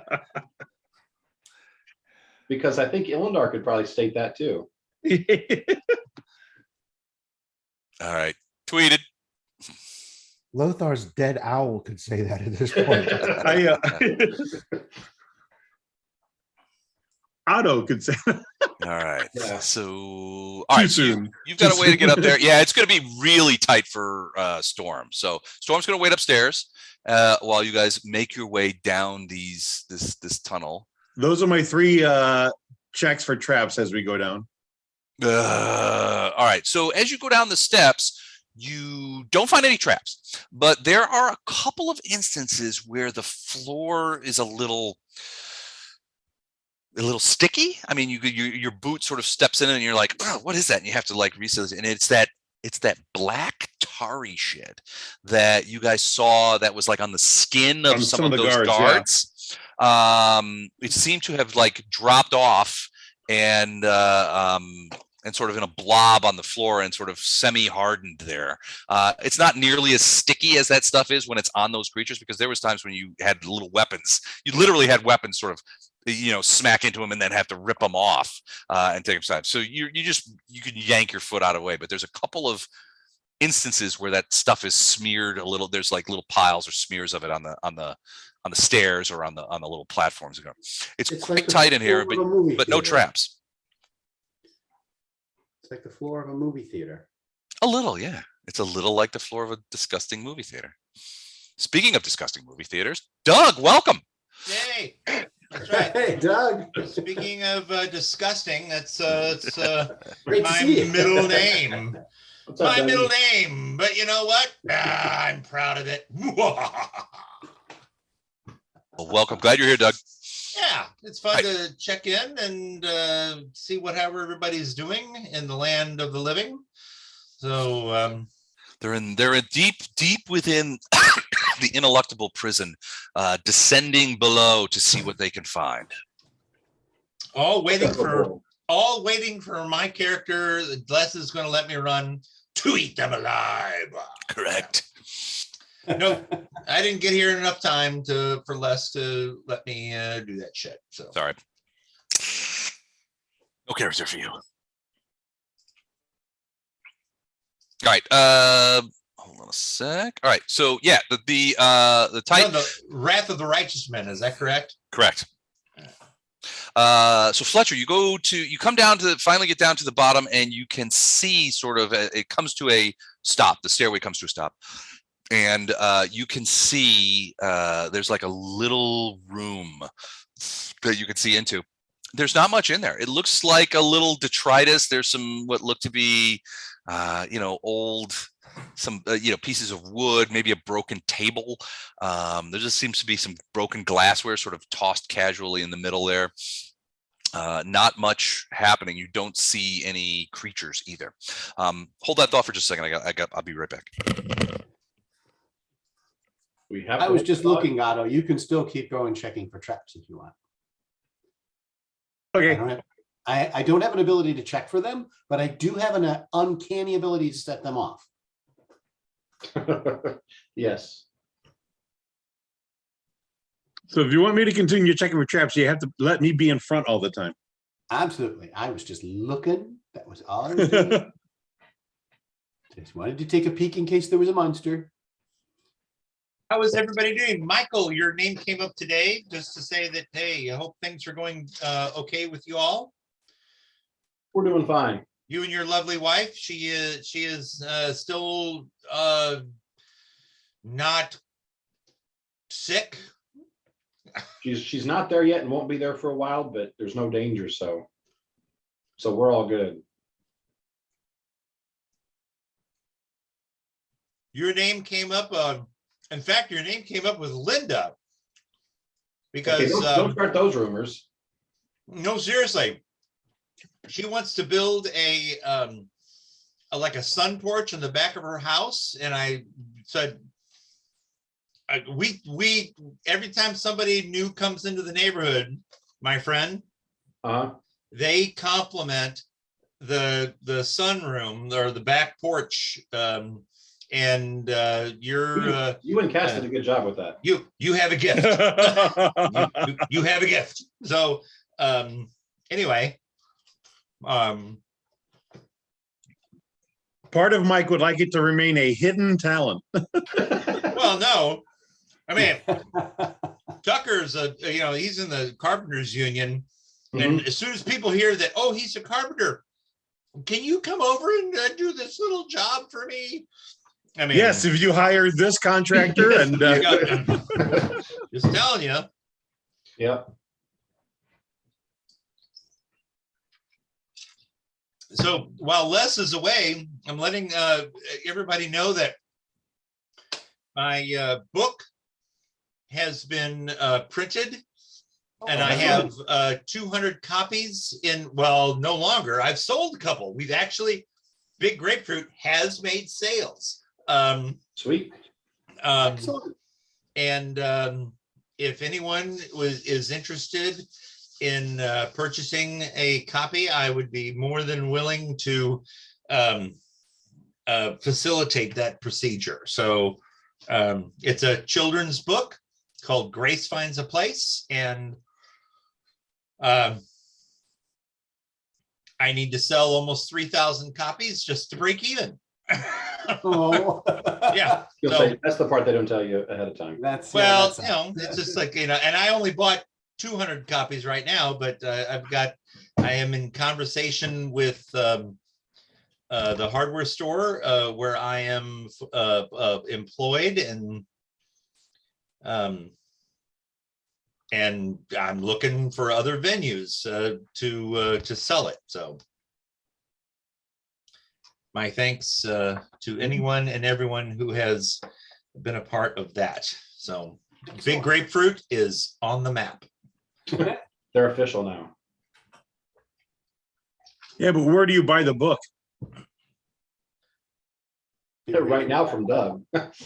Okay, seriously, fellow officer of Big Grapefruit, are you making a joke? Or are you what? Well, I went to Big Grapefruit and I can't find the book there. That is an issue that I have brought up with Les and Eric, who is part of the commercial aspect of Right. of the grapefruit biggrapefruit.com, and all I can say is, as word gets out, as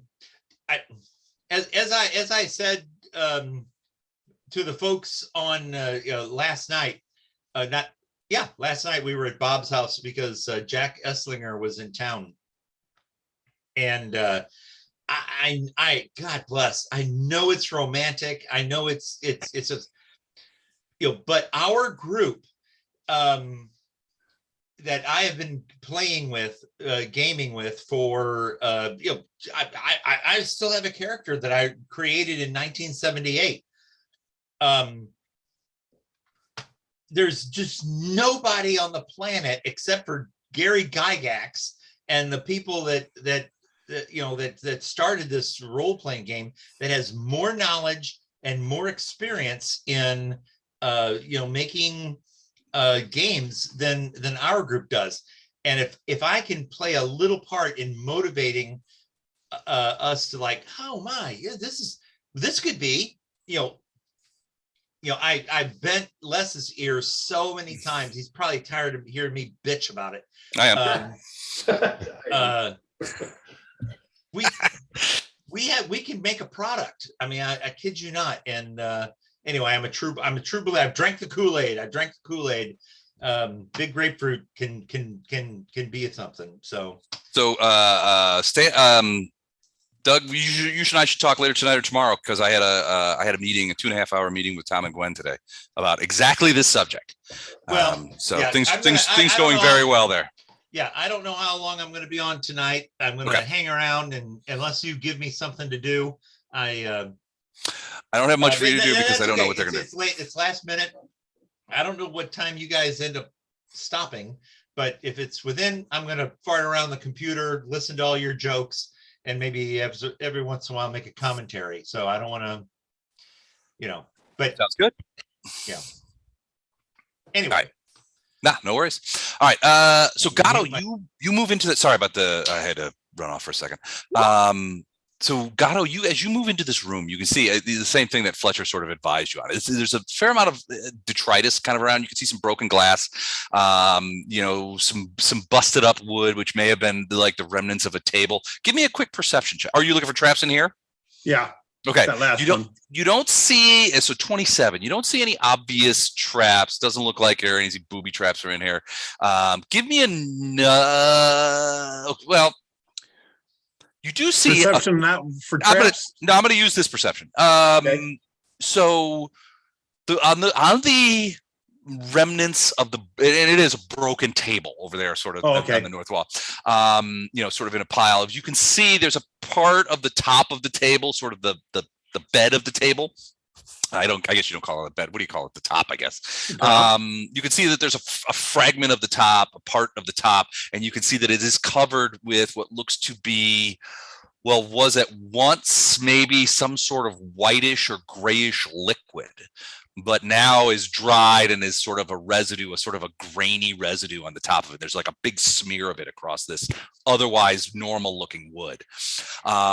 Second, the glassware, which is there's some right next to you and there's some over by the table, look to be, to your eyes, broken alchemical equipment. You can see at least some remnants of some flasks, various broken pipettes. In one case, there's a little one of those glass sort of valves that alchemists use to sort of drip material into other material on a slow basis. That's over there, just sort of tossed to the side. Looks like it was either started out broken, but even more likely, it looks like it was thrown here and broke against the stone of the floor and wall here. Like somebody just chucked it over there and it landed and broke. Right. And then over time, other pieces have been chucked over there and they broke on top. So there's like a little pile of glass.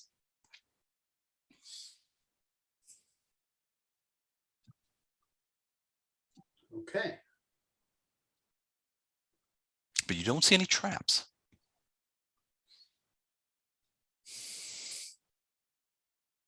You look south, you see at least maybe an adjacent room directly to the south of where you are, and there looks to be some open doorways. Now these doorways have doors, but they're pocket doors, so they sort of slide into the wall. And in both cases where you can see, and including the ones that are directly south to you, like right here, those pocket doors are slid open so that the doors are standing open. The doors themselves sort of slide into the side. But yeah, all of these seem to be at least partially open, and then in some cases all the way open. Oh, guys, come in.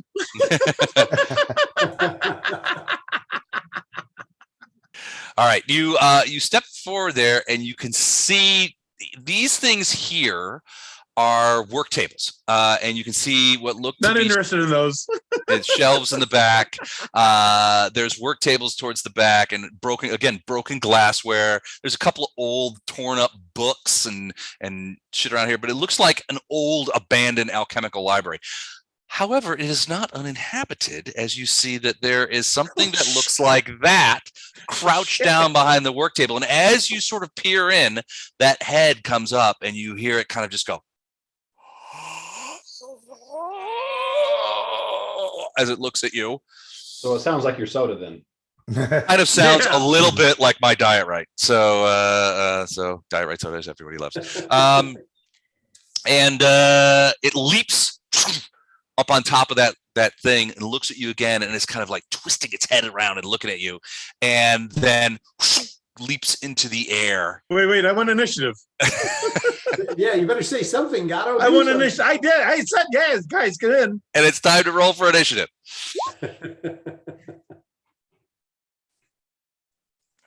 Let me roll for my dudes. Dude, you didn't hear that. I didn't say plural. Anything plural. You guys. Yes, you did, and we did hear it. But that's No. That's all. That is all hearsay, and inadmissible in the court of dungeon mastering. Yes, it's all we heard you say it. That's the hearsay part of it.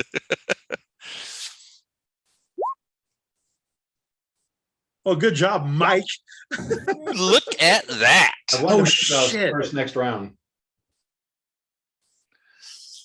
Now that is what I call an initiative. ouch. All right. Okay. We got everybody? Are we missing anybody? Illendar. We're missing. No, we got Illendar. Who am I missing? Fletch? No. I'll Lothar? do it No. again if you want me to. Gatto? No. Yeah. Everybody's a here. party tonight, dude. Yeah, there's just not Remember, many of them. take Hey, Ned, help me out. Short crew. I like it. I like it a lot. Les. yeah. I'm using a feature from Ned. Okay. So am I. It's after the roll, so I only add +4. On an ish? Yes, it's a Okay. die 20 on any die 20 once a day. So Okay. I'm using that feature too. All right. Yeah, All even right. with the +4, you're first next I'm round. still dead last. Yeah, first next round. All right. Well, that changes things a bit, yes, but it does. I can see why you wanted to engage Ned in this regard. And you can hear Ned sort of talking to you. He's like, "Ooh, you need some help here. I'll help you out." Ned seems quite cheerful about the whole thing, and is pretty happy to be able to help you. So I hope this works. And as we get into comments, Damn. There's our brave Sir Robin. James Right. Robin has run away. so Gatto, do you say anything as you sort of scramble past, or are you just I'm flat dead. out? I'm dead. I'm Or are dead. you just flat out Costanzing it like, get out of the way, get out of the way? I'm It's dead. like George Costanza running away from a grease fire on a stove at a birthday party. I think he makes curly noises as he runs away. All right, so you you take that Come on, Ned, we're out of here. that initiative to run towards back up the steps, and everybody's like, "Where are you going?" And he's like, "Undead, undead." All right. Is that your turn? You go. Yes, Okay. that's a double move. Not a full double move, but it's a double move. When danger reared its ugly head, he bravely turned his tail and fled. brave, Sir Robin. Sir Robin.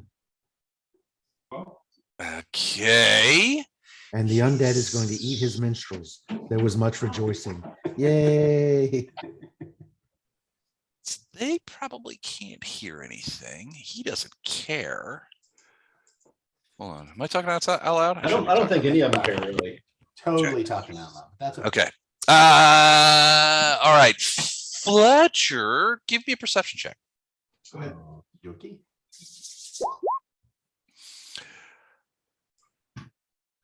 What'd you roll? 28. All right. Yeah. So in that, so you're sort of like posted up right there at the edge of the wall. Next to you is the door. So you can't really see anything inside other than just a sort of angle. But you do hear that.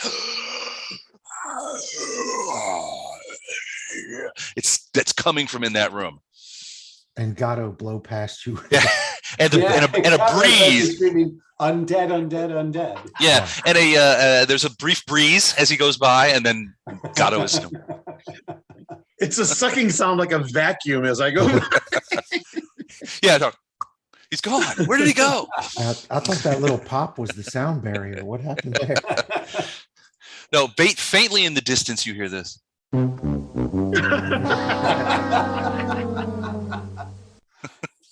So you guarded these caravans how? From the back and invisible. From behind the other caravan cars, the real ones. All right, so Lothar, yeah, I mean, so Fletcher, you can hear that. Lothar, it's your turn, and Gatto is I don't know if Gatto, are you still like heading up the stairs? No, I stopped there. You stop behind Lothar, so you're behind Lothar, going, there's undead over there. I'm allowing the undead experts to handle the situation. Come to the front, yes. I'm going to move to here, Okay, but I still can't see anything. you don't see them. Then I'm going to cast Protection from Evil. Okay, And I believe I'm going to cast it on Fletcher. okay, That's awesome. okay. Let me get that up. How? First level spell. Let me make sure. Because basically it'll just give you some pluses to armor class and whatnot. All right. Okay, saves, yes. So do you already have what it does? Yeah, I I got it brought up. it up. Okay, yeah. +2 deflection bonus to AC, +2 resistance bonus on saves. But only against evil creatures. It could be Yes. the neutral good sort of undead. Yeah, I you don't think so. You sometimes see. All right, so Lothar, you step up, give Fletcher protection from evil. Fletcher, it is your turn. He strides in fully confident. Okay. Oh, there. All right. And He's on a prepared action, so he leaps at you. okay. And I assume he's not like an outsider or summoned, right? No, plane. no, he's not. So he leaps on you. He has pounce, and he is Kind of like Sammy did on my leg, like for an hour. a couple of last times, night. yeah. Holy crap! Now, quick thing, Les. You can't use pounce that close, but He was 10 feet away. no, he's 5 feet away. He was at this square. That's only 5 feet, right? All right, then he takes a It's 5 foot usually step. relevant, because if Yeah. you only take a 5-foot step, then he gets a full attack anyway. It's all right. Yep. But he doesn't get the plus for charging. Right, Gotcha. he doesn't get the +2. or That's the fine. negative AC, but yeah. All right, so Yeah, he just became +72 to hit. So it's- no. Well, he's got a couple of things. So a couple of things are going to happen. So the first attack, ooh, that's trouble. Really? And a 40 to confirm. Does a 40 confirm? Yeah, that's confirmed. Oh, Wow, when you- yes. when you- First out of the back. A 20 and an 18 to confirm. That's tough. Yeah. Somebody's cheating behind the scenes here. Now you And know as that's well as why I do. that's why I use Ned. And you know as well as I do that if I could manage to figure out a way to cheat and roll 20, I certainly would have been doing so long before now. Look at your last three rolls, though. 20, 20, and 18. That's pretty solid, but that's statistics for you. All right, so so he's going with the chart because left reeling target suffers max plus bonus and a -2 to AC for 1d4 rounds. So that protection from evil AC bonus is gone for a round. So next round you do not get that bonus. And I think it also appends to the next attack, which he will get. So that's it. So let's go ahead and do that real quick. Let me see here. All right. So max plus bonus. So 4 plus 1 is 5 points of damage. And then I need you to make a will save. Ooh, lucky me. All right, let me check my will save. Boom, boom, boom, boom. Is this an enchantment spell or effect? I'm sorry, not a will save, fortitude save. Oh, that's even better. Okay. DC is 28. Oh dear. What's your bonus? Not a guarantee. Ah, look at that. Oh, just made it. You feel the paralysis of these claws raking you. They don't do a lot of damage, but a couple of things happen. You feel these claws just sort of like pin you, and a paralyzing force seems to go through your arm where the claw has scratched you, but you sort of like just force it away and get rid of it, and fight down the thing. Even worse, however, so the next attack is 28 to hit. Remember, you're at your regular armor class, not at +2 from protection for That evil. still misses by 1. Misses by 1. All right, and then. And before I forget, because I forgot last time, I am immune to poison. That's fine. It's not. This is this is a I match. didn't tell you that last time, and Let me then I double was check. I totally don't think it's different. poison. It is no. It's a supernatural ability. So Because he's undead. because he's undead, and then he is going to hold on to you. As he begins to open up his mouth to bite your skull. Where is it? Dude, not on the first date. Oh, yes, they do on the first date. They do all sorts of things. So, okay, wow, that's high. Okay, so grab attempt, 27. Does that beat your CMD? I'm going to guess no. I'm guessing no too, but let's double check. Not even close. Not even close. All right. So, so he does not get the grapple on you, but is right next to you. He's the only one that had a ready to action. So, the other one you can see just sort of the edge of your at the edge of your viewpoint. You can see another one moving towards you. You know, that kind of thing. Making ugly undead noises at you. Damn this thing. I am just about fucking pissed off about that. God damn. Nice language. You kiss As long your as it's kiss just your wife with about. that mouth? Stupid ass cord. All right. All right. So Fletcher, now it's your turn. This thing is right next to you and it's clawing away, and it's an odd creature in that it seems to be largely made of some sort of powder. Powder. Yeah. Okay. You can see like clouds of what look initially like dust coming off of it. As it claws you, when it hits you, there's like dust that kind of explodes outward. And the dust has you get a little nostril full of it. It has this sort of ashy scent taste to it. Okay. Sorry, I just realized I hadn't updated my damage based on not having all the buffs from last time. I apologize. I should have done that. No, you should still have Smite Evil. No. Yeah. Nope. I let everybody know there's more than one in here. And of course that makes me a little nervous since I'm the only fighter type. But let's see what happens when we swing at this guy. What do you think? Sure. All right, so that's plus 14.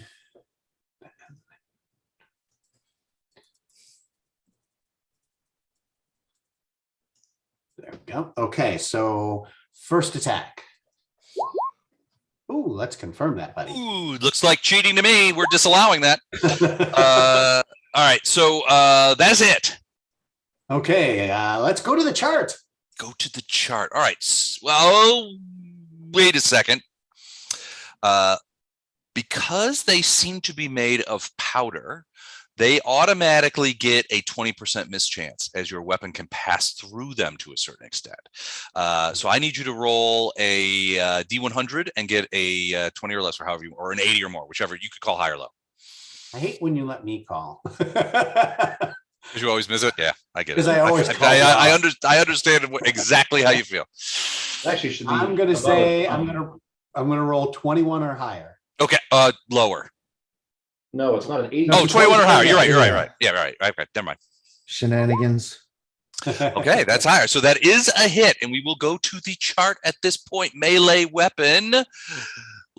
Low blow. Target suffers maximum plus bonus and is sickened for 1d2 rounds. Now, let me check something real quick. I need to check if they are subject to that particular condition. Yeah.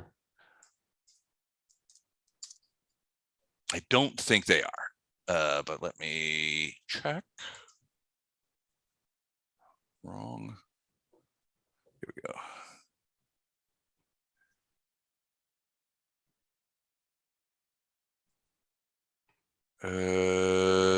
They are indeed. So he is not affected by Signet, but you do absolutely max plus bonus. So what is the max damage for that weapon? 42. Ooh, okay, 42. And then go ahead and roll the damage. Another. You got max again? Oh, you know what, Matt? I'm an idiot.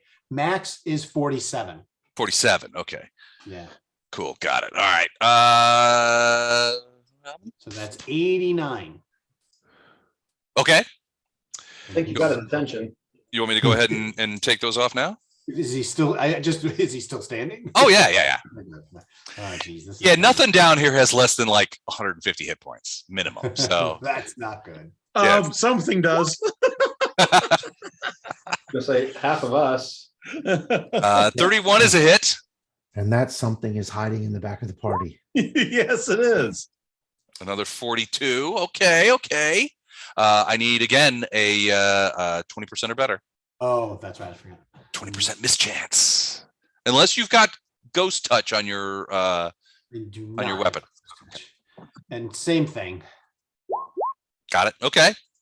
42. And then Nope, that's wrong. Hold on. 42 is right. Yeah. Yeah, but I took off 423. We're okay with that. I got excited there for a second. I am definitely not okay with it. What was it? 89 plus 42 was what? I'll just heal him up to where he needs to be. Now it has a big You go plus, outside. which means you put in too much. Why is it doubling up on these digits? That's crazy. All right. I'm starting from scratch here. All right. So And 89 131 total. and another 42. Okay, gotcha. Well, do what I want you to, not what I tell you to. There we go. All right, now we're back in it. All right, so more hits, or are you done? You should be done Last by attack. now. Last attack. Okay. Down. 24 is a miss. You go outside? At least it wasn't a crit No. fail. I don't want to be in direct range of a pounce from them, so my 5-foot step will be this way. Around the corner. Well, just diagonally. Gotcha. No, there's a wall there. Well, wherever I could get to. I just want to make sure there's an You obstacle could- in the way of his You pounce. could go to here. Yeah, but I could also go diagonally. I don't have to go just 5 Well, up. not really, because there's a wall there. Yeah, but Oh, just Okay. just stay where you're at. Can't go diagonal through the wall. well, it's not through the wall. I'm in the opening of the wall. Well, I mean, no, you're in the room. So if you go diagonal, you're going essentially through the wall. See how that works? Yeah. So you could go here. Right, or I could go here and not go anywhere through the wall. I don't have to go all the way into that box. Don't do the All half. right, fine. That's fine. It's Don't do okay. the half squares. Don't argue with him, Les. Just do it. Right. That it for you, Fletcher? That's it. That's all I can do. Illadar.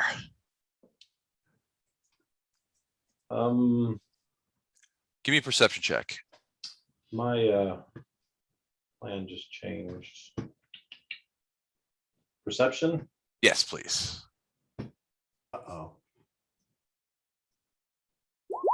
38. All right. Actually, you know what? Fletcher and Lothar, give me a perception check too, real quick. Eldar is kind of perceptive. He is perceptive. 26, 23. Okay.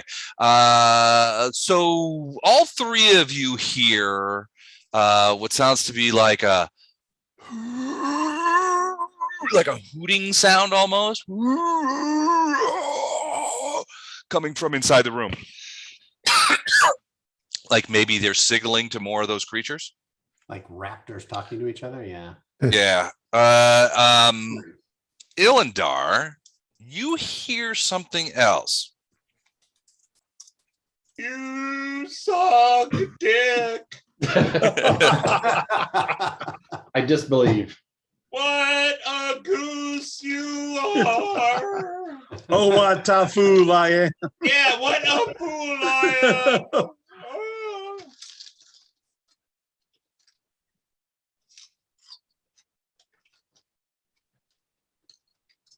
All right, just sent you a message, Your mother was a hamster. and you hear it sort of in the distance.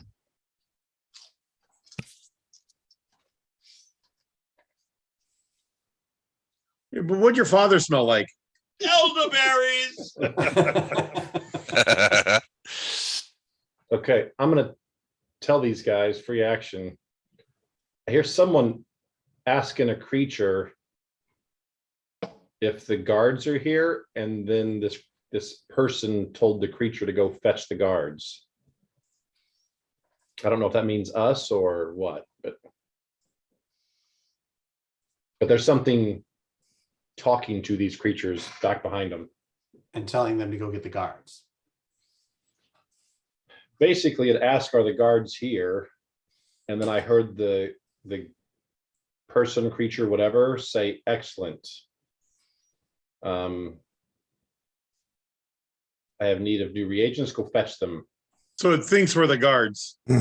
It thinks we're supplies, basically, is what it thinks. Yeah. Supplies. So, yeah, supplies. I get a supplies round.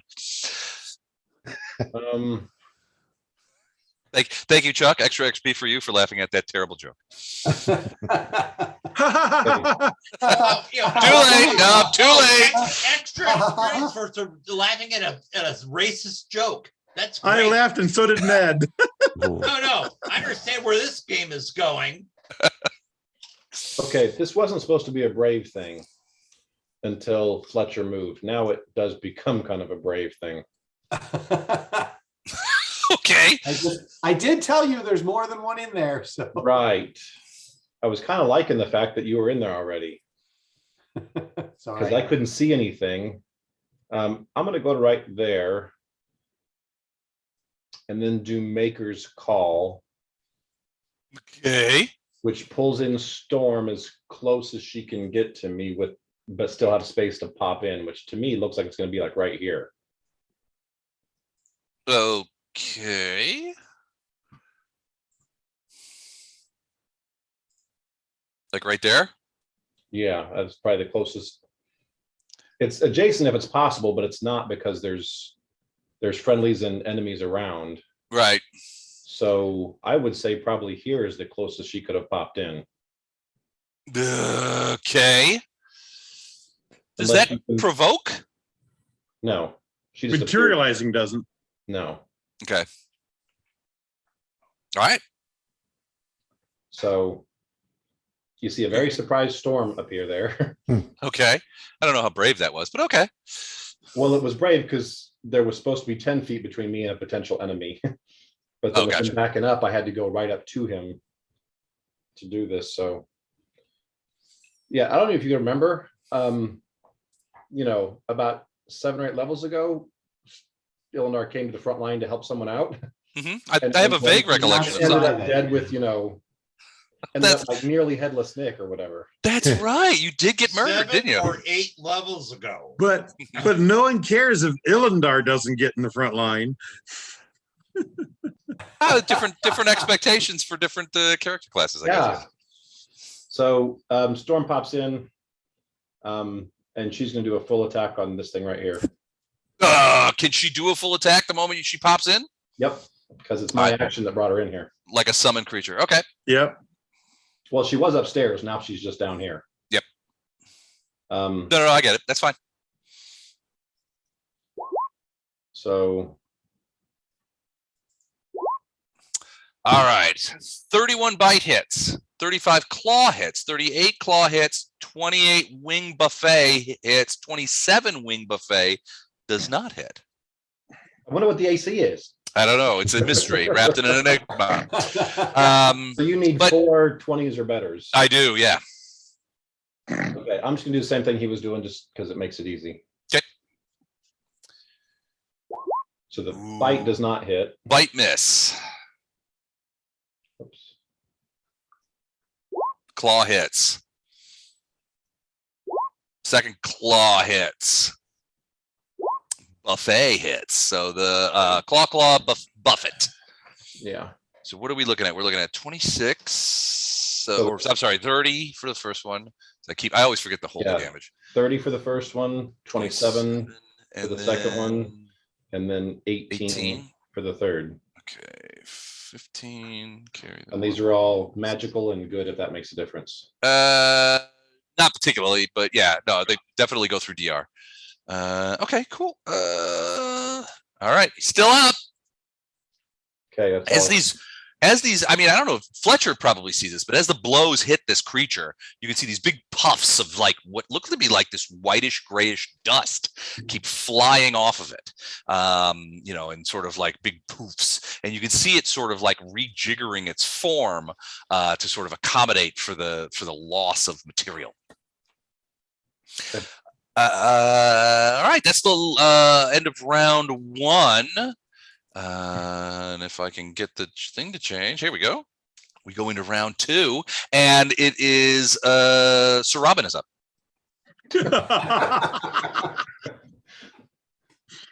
Done. That's it. That's all you're doing. Oh, dear. Yes. You get a verm over here, or not a verm, but you could, you know. I don't know. We're Vermworthy here.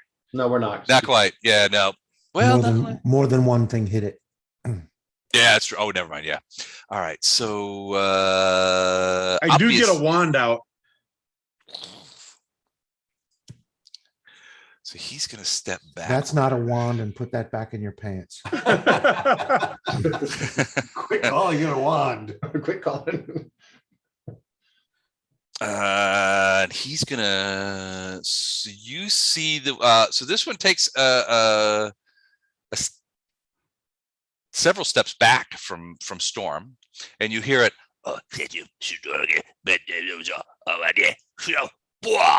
And it casts a spell. We're fighting evil undead minions. Potentially, yeah. Bello. I need a will save from Storm. The other creature is going to do a full attack.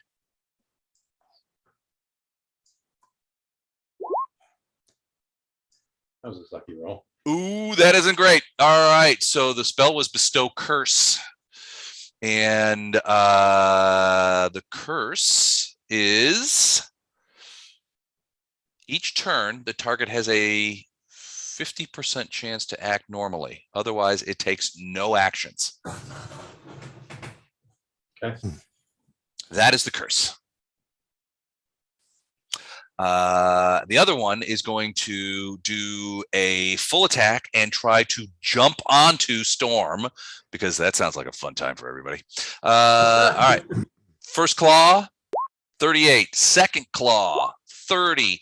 Bite, 29. Sadly enough, does the I'm guessing that the 29 and 30 do not hit. Does the 38 hit? No. No.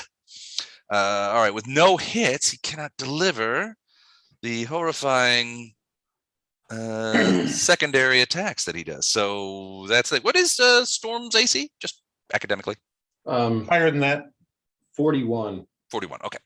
And then they move into those positions, and that guy is going to also cast Bestow Curse.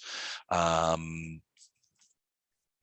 need another will save From Storm?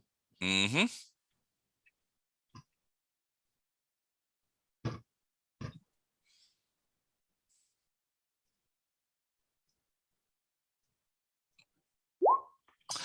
That also didn't make it. The DC on these Bestow Curses is 24. So in this case, the curse is a -4 penalty on attacks, saves, ability, and skill checks, in addition to a 50% chance of not doing anything at all. Okay. The other one is going to... He's done one move. Does he want to get close into his? No, he can't do it because that won't do it, and he can't really see him. So he's going to go across here, and you see one of these creatures sort of just go. Oh wait, not hold on a second, not that. So it just comes running across here. Storm sees him. He comes running across here and goes into that room. Okay. And that is that. Lothar. So the one that attacked, just so you know, the one that attacked Storm jumped up on the table, so it's standing higher. Okay, I want to move to here. Hmm. So now I can see this one and this one. Yep. And it does appear that Gato was correct. These are undead. Oh yeah, yeah. They seem to be undead. Absolutely. Okay, then I'm going to channel energy to harm undead. Ooh, what's the range? Is it your blue circle? It's my blue circle, so it gets all of them. And if the doors are open and one went in this room and is within that circle, it should get him too. It'll get him too. All right, channel energy. Do I get will saves on that, don't I? For half? Yes. You get is it will or fortitude? I think it's will. I think it's It's Will. will save. Okay, So we'll so save. will save 21. Ooh, okay. So all right. One on the bench. Nope. One down at the bottom of the hallway. Nope. One in the room that just came across there. Made it. The other one in the other room also made it. So half for the two that are sort of out of sight. Yeah, that The are out ones of you can view. see, they get blasted. All right. 35 points of damage. That's tough.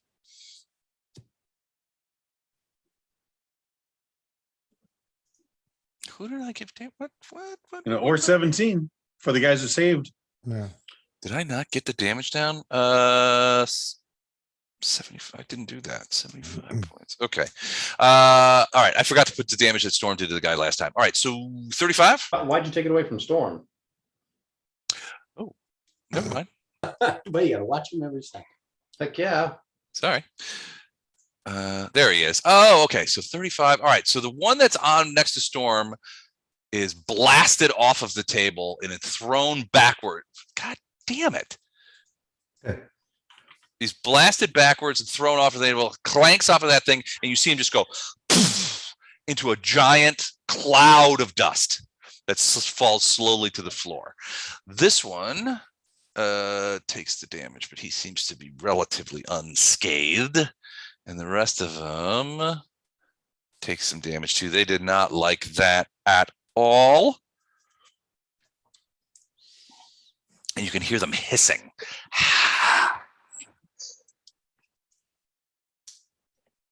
At you. All right. Did you move, or do you have more a movement left, or is that it? Well, no, I moved to where I am, so I could see what I was dealing with. So Gotcha. Okay. Fletcher, who ran away from the creature last round, I stepped away. seeing how the high is this- bravery of his weaker comrades. How high is the ceiling in here? Ceilings are actually quite high, about 30 feet, All right, I'm going and to tiled. fly then. Child. The whole place is tiled like a Turkish bathroom. I'm flying. All right, so you're flying up. Yeah, so And- I'm up in the air. I'd be out of the reach of this guy. Key. And Are you landing on Storm? Fully down. no, I'm over. All right, so you're still flying. I'm still flying. Yeah, Oh, you're well out of the reach of that guy. I mean, they're Yeah, I'm human-sized creatures. yeah. So I'm making sure I'm high enough that he can't hit me, but I stay there. Okay, so you're hovering now. I'm hovering. I'm getting ready to attack. Okay, sounds good. Sounds good. Sounds good. Ilindar.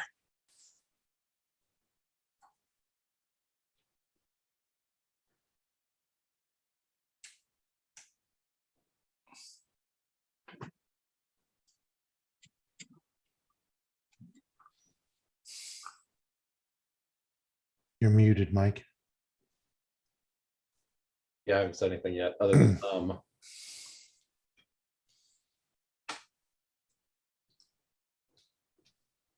so Storm moves, there's nothing protecting Lothar and Ilindar. Correct. Well, actually, for Storm, let's go ahead and do the 50-50. So I'm doing the D100, 51 or better, she can act. Okay, so she can act this round. She can act, but remember, she is also at -4 for almost everything. Right.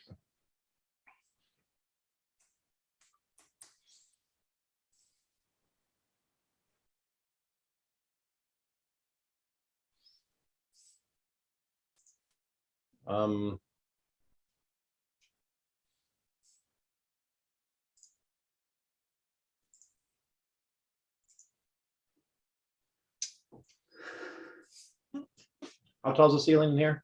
About 30 feet up.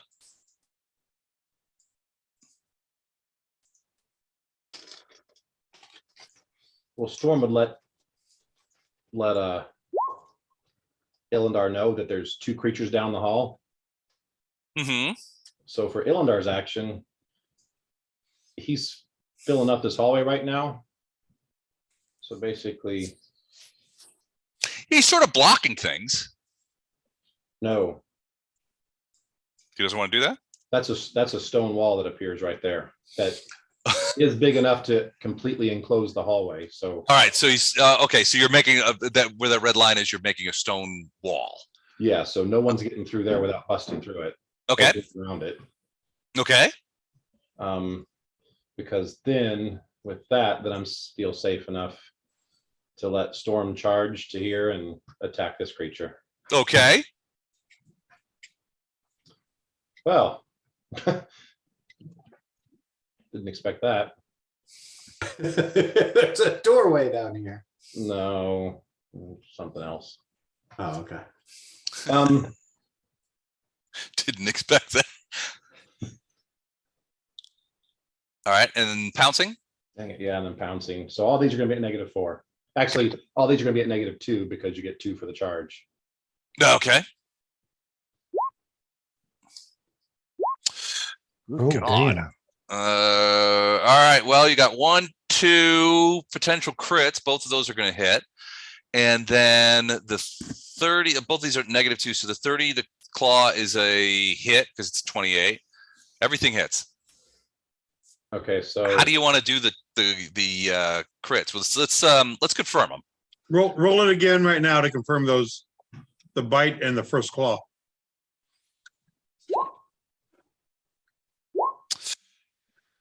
Both confirmed. 34 All and right. 37. Yep. So you got 2 confirmed crits. I'm doing chart for both of them. Chart for both the natural attacks. All right. First one, bicep wound, max plus bonus, and 1d4 strength. All right. So max plus bonus there. And then the second one that you doing? Oh, I'm sorry. Go ahead. That's the 2 strength. 2. Okay. 2 strength off of that one. And then the second one was a claw. Yeah, claw, that was a crit.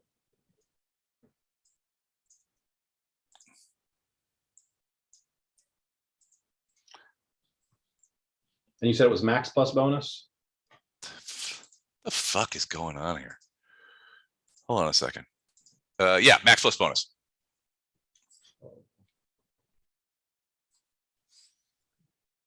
So loss of strength, the color of strength loss is pink. It's probably rude. So the bonus damage was, it looks whatever like it rolled. 27. So No, what's no. max? Is it 47? No, the first one, Oh, sorry. Yeah, we're talking about the thing. So that is, the geez, you got first bite. max on every roll. So wait, that is max. Oh, no, it's not. Oh, it's one of the dice. It's 52, I think, Okay, is max? is max, and And you got then you add 46. All right, so that's that one. Plus the 2 strength. So do you want to do all of them at once? All the hits, and then just do it all one big thing? I got one more chart. What was the second chart? We haven't rolled it yet. So hold on just a sec. Natural attack. Blown back. It's max plus bonus and is knocked prone. So it'd be, so the max damage would be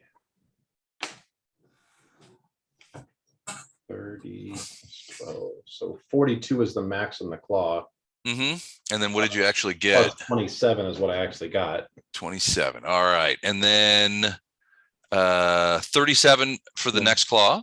37 and then 26 26 and then 17. and 17. Okay, hold on. 8, 10, 24, 37. This is going to be pretty stout. 8, No, 20, these things actually, what 16, these 18, things running 21. on the ground. 24. Yeah. Okay, so you did do the trip already then. He's already prone from the thing. Okay. So we did 247. They have 200. This one had 220 hit points. So it under the withering blows of storm, it is dispatched into powdery nothingness. Give me a perception check for Storm. I don't think he needs it. Okay. You saw it. All right. Yep, you saw it. As it steps around what looks to be a horrifying lab table. And we go into round 3. Dang it. Dun, dun, All right. dun. Why does this do this? All right. All right, round 3. Gatto, you're up. Now is your moment, Gatto. There's nothing here anymore. You come into this room. It's your chance to shine. My first movement is to there. All right. That is Storm's butt you're in Oh there? yeah, here, or- right there. I, Stand on my butt. She turns I'm around. gonna do a fat touch, perception fat touch. check. Okay. Do I notice that guy also? Oh yeah. So basically it is a tall, an unearthly tall humanoid creature, probably closing in on 15 feet tall that looks like this. He's got a large staff in his hand. He has some things Crap. swarming around his head, circling around his head, and he's wearing robes. And he has a curious look on his face, like, what are you guys doing? What are you doing here? And he's looking at you. And at first he was looking at Storm, and you can see the cynosure, the stone of his staff is beginning to pulse a little bit. Oh, And then damn it. Gatto, you walk in and he looks over at you, and he looks at you and even cocks his head and like, what manner of creature is this? So I had my a wand drawn out. Mhm. I started coming through to see how well everyone was doing. Right, sure. Came into the room, saw this guy. Okay. It is a wand of magic missile, Okay. and I'm going to draw first blood. All right. It is He's the only Three villain bolts. you see. I'm sorry. 3 bolts. 3 bolts. All right. There is a spell resistance aspect here. So I need you to Nice. roll spell resistance. So it is the It's D20 plus the level of the wand. I think it's a 9th level wand. You add that. So D20 plus 9.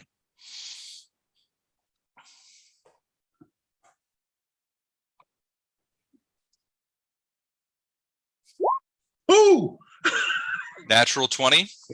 Nice. All right. Sadly, that's not enough. But a natural 20. Even with a natural 20. So Alderpash has an SR of 32. I thought natural 20s always succeeded.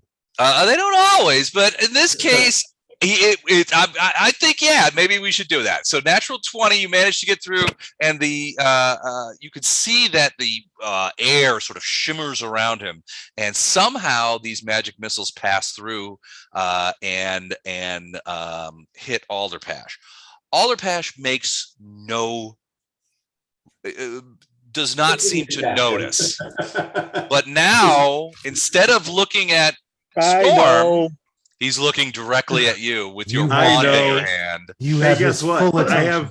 I have no other actions. That was a full move and then a standard action. All right, that's awesome. Remember me fondly, people. All right, what are they gonna do? So, okay, so it's their turn. Wait, hold on, I gotta check and see what they're. And I've used that already today. Their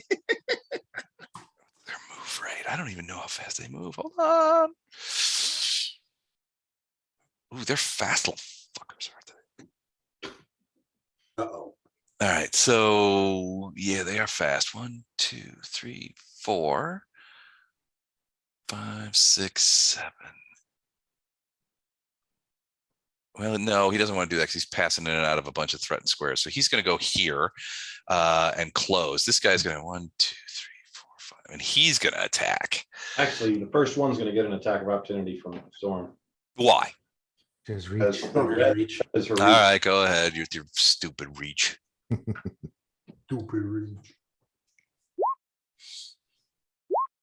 right, 36 is a hit. So 33 point. Oh, yeah. All right. Yeah, you do manage to get past the curse. Even with the minus So -4. 4, so 32, that's still a hit. So in this case, 33 points of damage. 43 points of damage. 43. Because he gets plus 11. 30. with Oh, hold. 32 plus. Okay, I read that as 22. Sorry.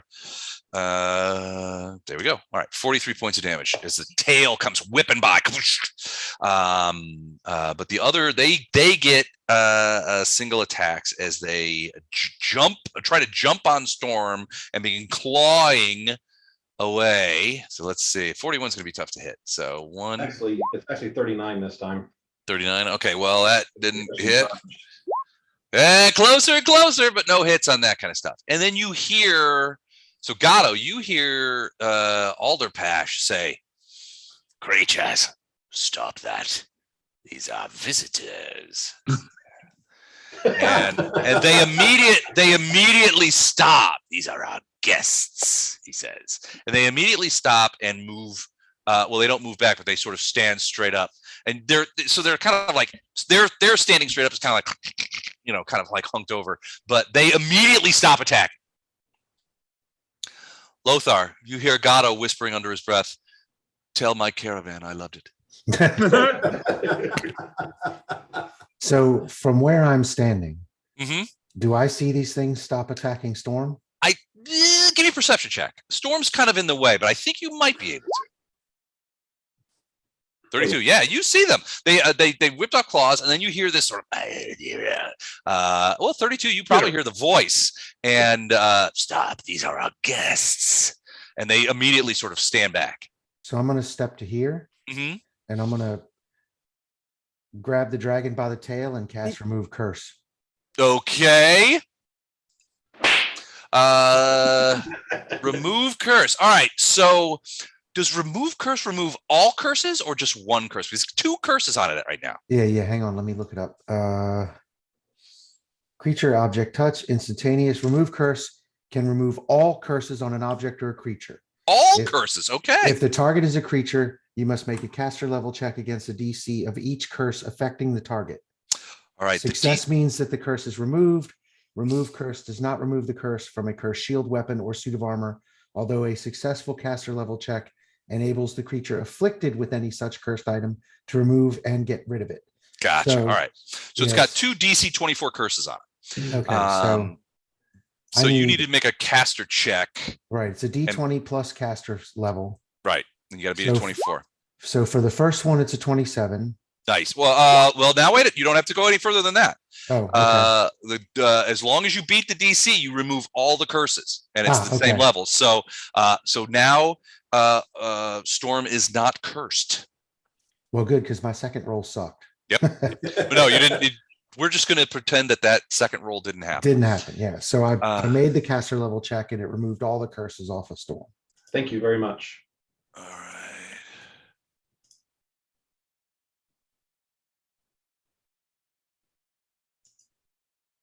Okay. I'm nothing if not fastidious about keeping our pets healthy, Gotcha. except for my bird. I apparently got that killed. Those were just I missed that bird. Oh, the birds, that bird's not going to come back. He's going to be properly buried once I get back to the prime material plane, but I'm going to bring something back that's going to annoy you. It's going to be a rock. That's what you get for killing, my doubt. owl. He's going to make it at this level. He's going to make it a rock this time. I just need to wait until I can get the feet improved familiar. There you go. And so he is, hold on, I got to check this because suddenly I have a lot to do. I didn't know Gatto's name was a lot. That's cool. Well, so Alder Pastor's No, casting we're time. guests. No. So Alder Pastor's casting Time Stop, which basically gives him additional rounds of activity. It's not like old school Time Stop where it's stop time. It basically gives them, let me read this here. It essentially gives them 1d4 plus 1 rounds of apparent time to do anything they want. Yeah, So let me go ahead and roll that. that's kind of like the old school. Yeah, it is a little. So 3 rounds. So his first round is he's going to step over here. And he is, oh, actually, you know what? He's going to step here. And he is going to, that's a movement. And as a spell, he is going to create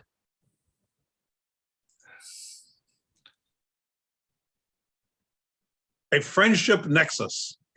A necklace? hold on a second.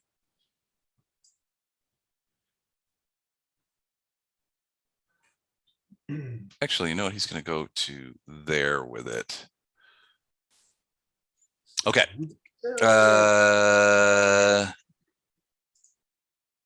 So we'll get to what that is in a second. I'm sorry, what I miss? We'll The get to orange it. square. He cast Time Stop. So that's 1 round. Is there a save against that? We don't know yet. but It's not on you. It's on him. It's on him, yeah.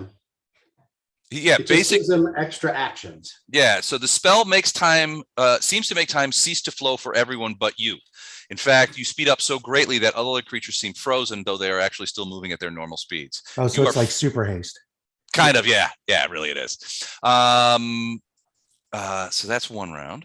And then hold on, let me check that. Oh, no saving throw. That's great. All right.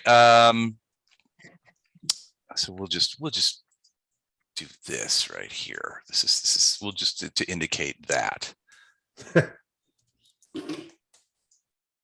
It's always bad news when less is happy. This is right. This is going to be right there.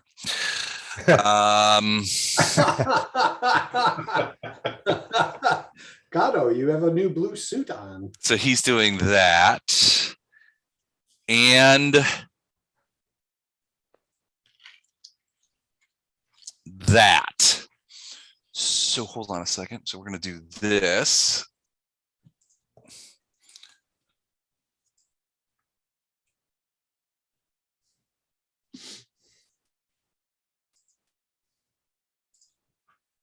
Let me just go ahead and, oops, sorry, hold on a sec. Nope, that's not what I wanted. That's not what I wanted.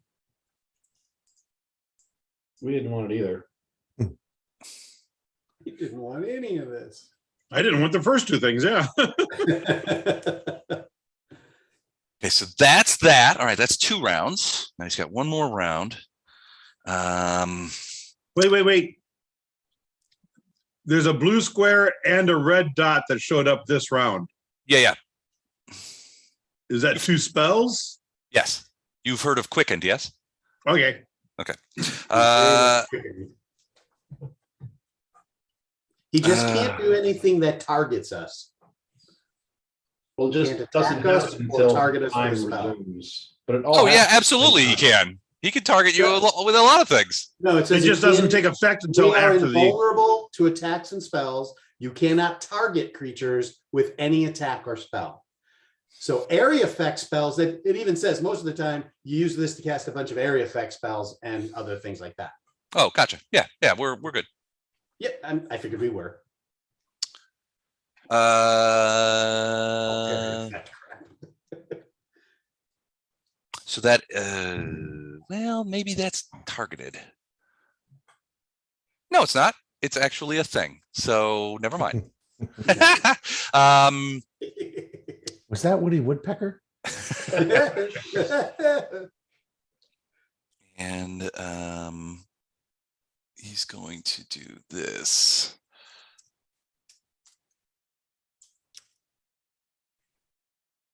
As the second.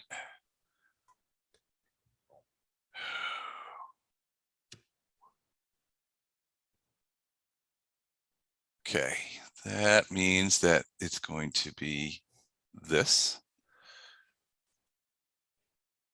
I wouldn't do that. Oh, I'm totally doing it, and there's nothing you can do to stop me. Oh, dear.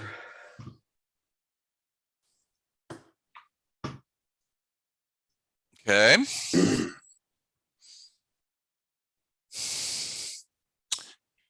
And I think, well, that's quickened too, which is fun. I love quickened.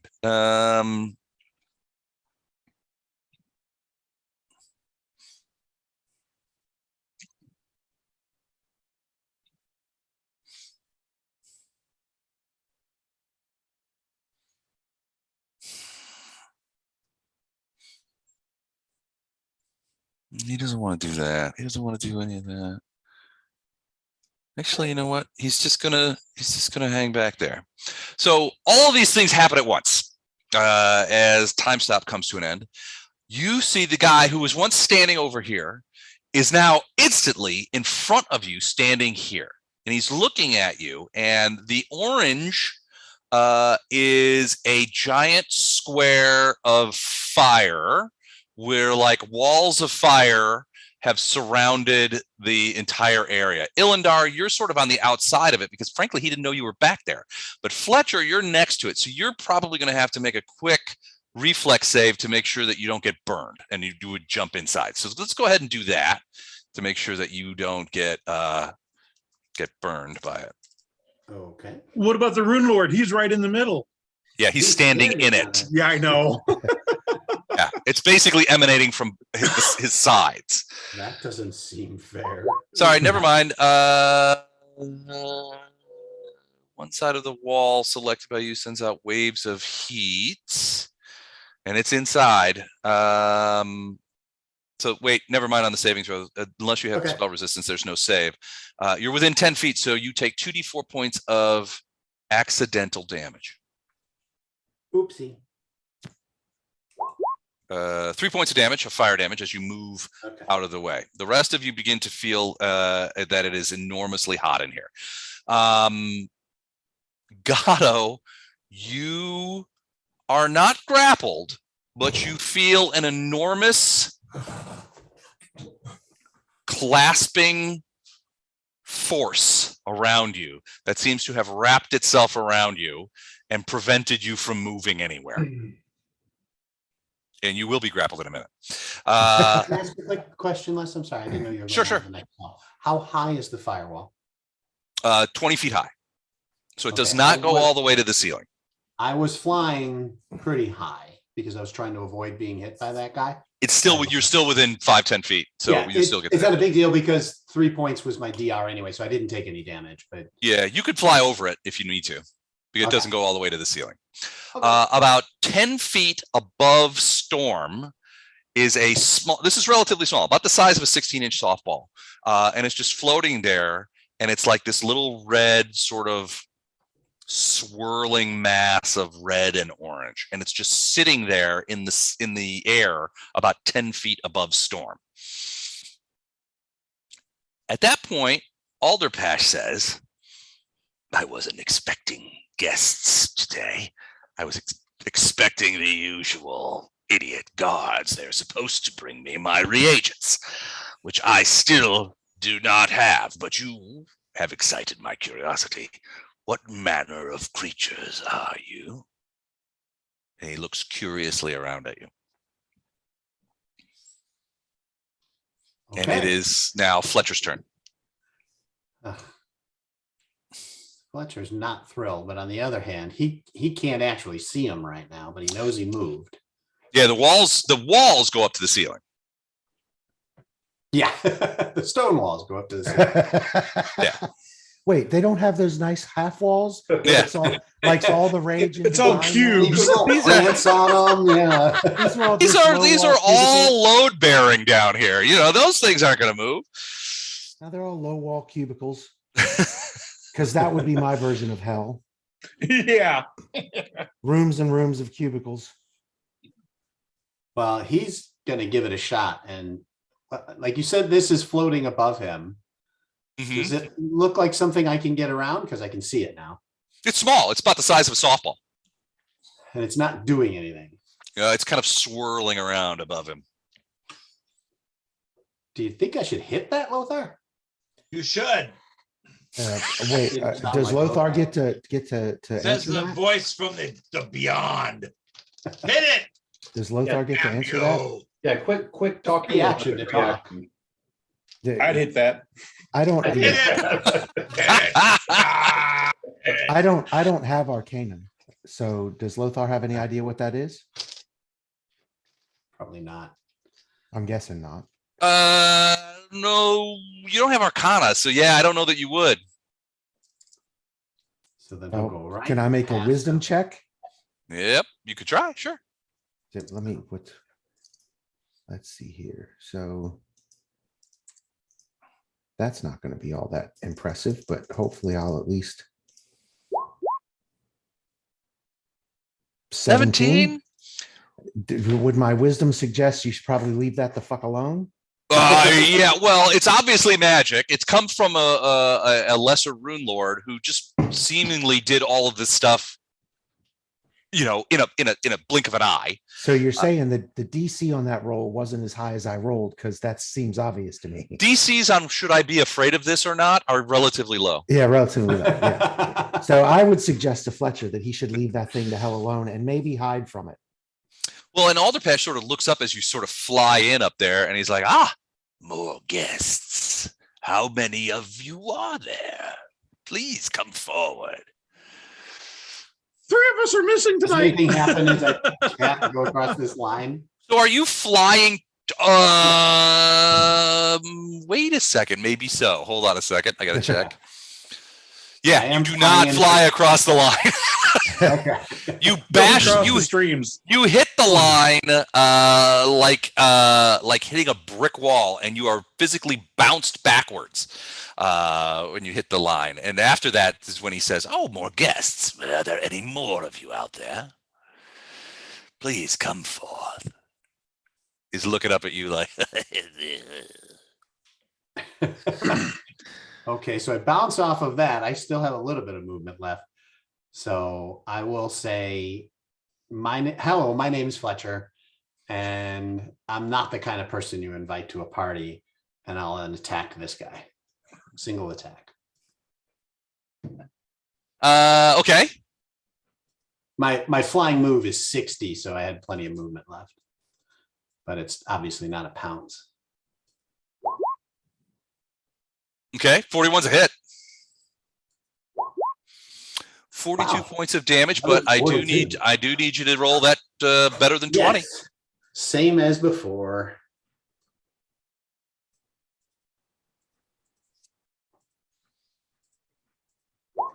Ooh, Oops, no, you didn't. It passed right through. glad I got that roll out of the way. And you hear Alderpash say, "Well, creature, do you often go into people's homes and attack their servants? Is that traditional where you come from?" Only evil people. Evil, good. These are all margins on these are all lines on a ruler that doesn't matter. Oh, so you do good deeds all the time then, do you? I do very rarely do any deeds at all, seeing as you understand my situation here. Yeah. And with Well, that, it's time for Ilendar to take his turn. Sorry, I'm staying in the room. Right. Turn order.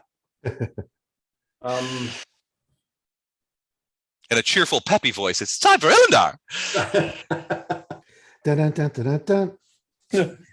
So Ilendar has a wall of fire in front of him that isn't Right next to him, which means you are also taking damage from that unless you have some problems. So But you said the fire point's in. Yeah. you the said fire point's in. was So yeah, you don't take one He's damage. not. Ignore So that roll. I've got a wall of fire that isn't hot, or at least it might be hot, but it's not. Well, hurting me. the weird part about this wall of fire is it seems to come straight out of the wall to your right and enter the wall to your left, but you could see that it inside when you look to the south, you see Lothar there, and you could see. Well, you can't see Lothar.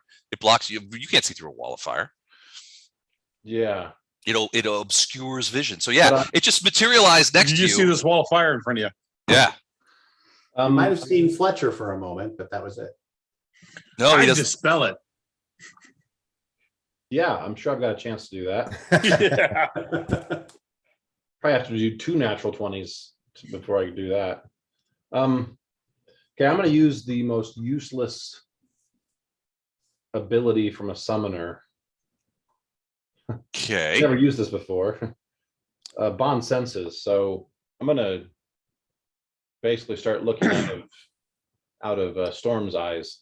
Gotcha. Okay, so you're going to basically warg into Storm. So yeah, I can see what's going on. So yeah, look around and see. You get a quick chat of Fletcher being chastised for killing somebody else's servants. Right. As a guest here, that's really rude. But directly across, and frankly, Storm was looking right at him. Is this Alderpatch guy who's standing in the wall of flame, which you, as an arcane magic user, are like, oh boy. And you kind of like look around in, sort of Storm's eyes, and you can see that there's walls of flame everywhere, and everybody seems to be enclosed in it except for you. Right. So summoning his inner Gato, Ilendar is going to tip the fuck out of this room, up the stairs, lock the door, use magic to put the brass bar back. Angel, they didn't make it. Let's get out of here. They didn't make it. Put the bar back and let's go. Crusade over.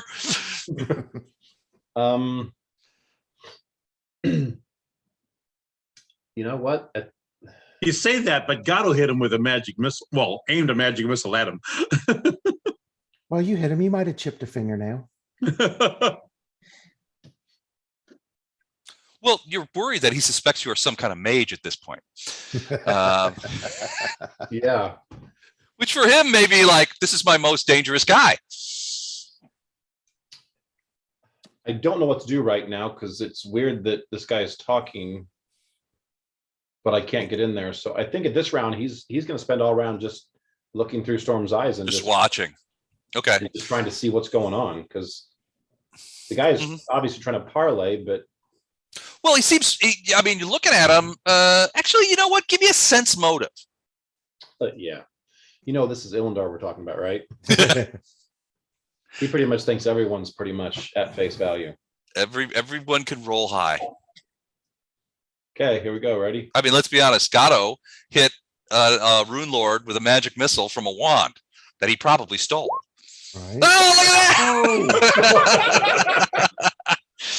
All right, so natural ones on the sense motive. Your take, and I mean, you're looking through sort of Storm's eyes. Storm, you can feel, is very trepidatious, right? Storm is like, this is a huge threat. I'm really worried. I got these 2 other dingleberries, but sort of on my flank, which Fletcher is attacking, but he's all eyes on this guy. He seems amused, curious. A little bit nonplussed, like this wasn't what he expected. You get, based on what he said, you get the impression that he was expecting a few guards to come down here and bring his quote unquote reagents. And he's like a little bit he's like, who are you guys? You're not the reagent guys. No, that's next Tuesday. So, I mean, he seems genuinely interested. And he doesn't see us as a threat. No, he does not. Well, at least to your eyes, he doesn't. Not even remotely. Okay. Yeah, he's just going to spend all round just kind of taking it in and trying to figure out. He has no idea what to do at this point. So. Okay.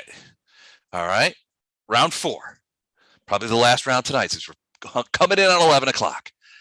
Gato, you are encased in this thing. You're not grappled.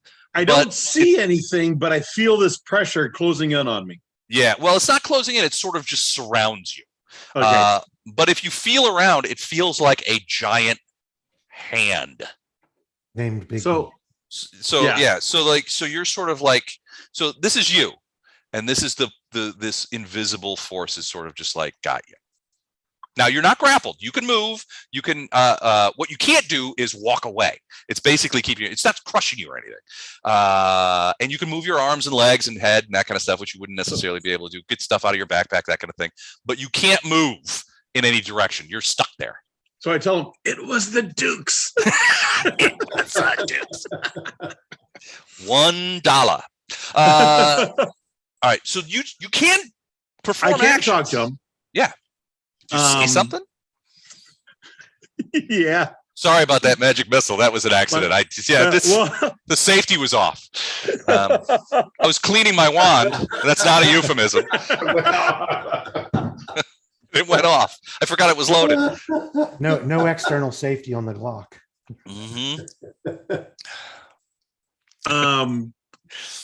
We are here in search of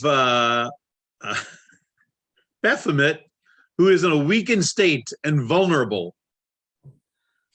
When you say Baphomet is vulnerable and a weakened state, the creature who was sort of like looking at all of you is immediately looking at you and is like, really? By what channel did you come by this information? My mistress, Nocticula, injured him when he had invaded her plane. He ran back to here in a weakened state, and we have come in search of him. And Lothar, you're probably looking at, boy, he just gave it all up right away, didn't he? Yeah, I knew this was going to happen. You're like, I hope I never have to, I feel the daggers in the back of my head. He could fold under questioning. He hadn't been questioned yet. he was out with it. Oh, hi! Hey, by the way, he's just out with it. He just blurts this all out. My lady Nocticula heard him and sent it back to this plane, and blah blah blah. And so he's like, Nocticula, that sounds about her speed. She's always had it for Baphomet. I wonder how she managed to pull off that little trick. It was us. If what you say is true, well, that could be quite interesting, couldn't it? Quite interesting indeed. So, do you do anything besides spill your guts? At this point, no. If I'm still encased next round, I might ask him to release me. All right. You hear Alderpash say, "Creatures, be gone!" And these two little dips basically run up to the wall of fire, discomparticulate into these clouds, which move through the fire and disappear. So that's what they do. Lothar, you're up. So you said but at this point I should just flame strike the caravan guard. You could have at least pretended to succumb to pressure. It wasn't even you're like Benny from The Mummy. Step 1, surrender. Step 2, surrender more. I like to think of it as negotiating with allies. In my head. So at this point, the way he tells it back in town, it was an ally negotiation, just a meeting with friends. Me and my new best bud, Rune Lord Alderpash. You came back with a new friend, didn't you, Benny? So at this point, he seems very to Lothar. He seems pretty. I mean, Alderpash has been listening quite intently. Once the word Baphomet and weakened came up, Gatto had Alderpash's full attention. So he's like, how did this transpire? And Gatto's like, my lady Nocticula killed him on a different planet. And see, he did question me.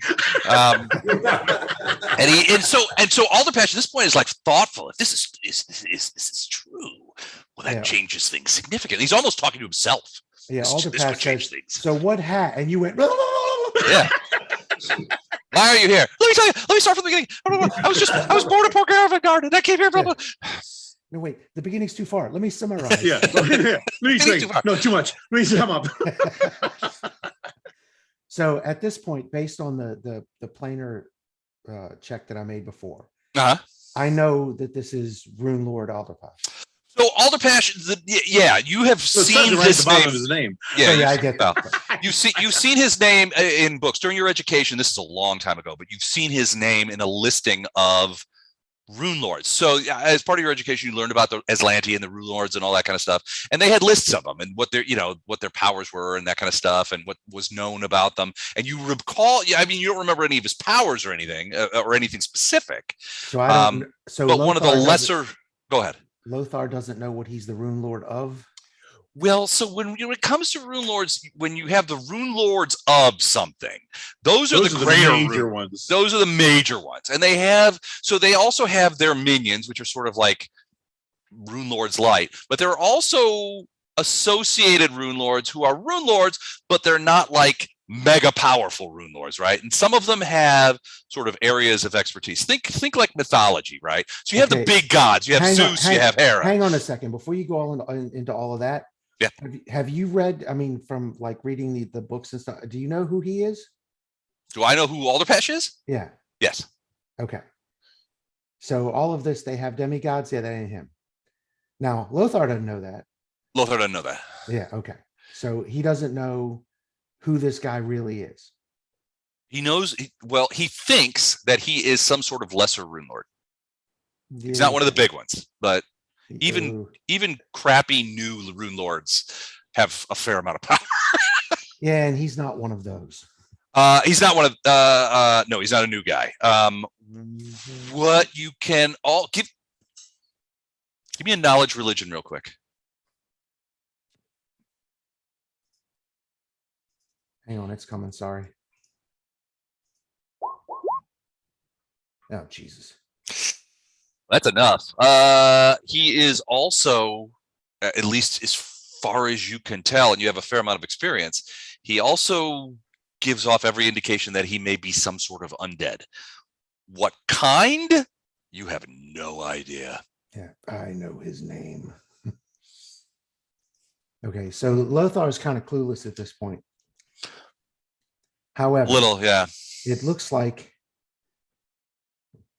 it could very quickly turn into we're all dead. So I'm going to play really the only card I have at this point. I'm going to move here. Mm-hmm. Step up front kind of thing. Yeah. Oh, wait, you can't get past the green thing, the green circle. Oh, well, then I'll move here. Okay. Sorry, I didn't see the green circle. I'll move up as close to front and center. For that matter, I can move here, whichever. He'll be able to see me. And then I'm not tucked under his wing. Right. And I'm going to use diplomacy. Mm-hmm. And basically do, so you are Rune Lord Alderpesh, I imagine. And he looks at you, he's like, you know me. You've heard of my work. I've heard of you. And my guess is that you are not here as a voluntary guest. Indeed, no. Baphomet has stuck me down here in this pitiful laboratory so that I might, could create certain creatures and materials for him. He has kept me down here for a great deal of time. So then I imagine you harbor no love for him.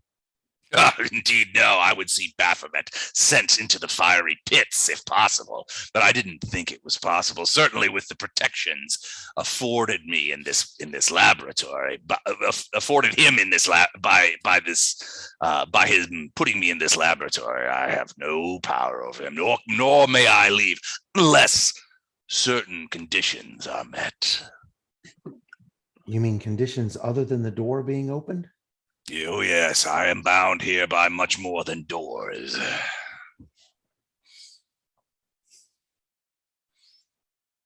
So... Oh, you want me to tell you what the bounds are? Well, it's up to you. If you want help or not. Well, is that something that you can help me with? Well, since I don't know... While we're talking, can I get a free? Let me get there. Since I don't know what it is that binds you here, I have no idea if I can help you.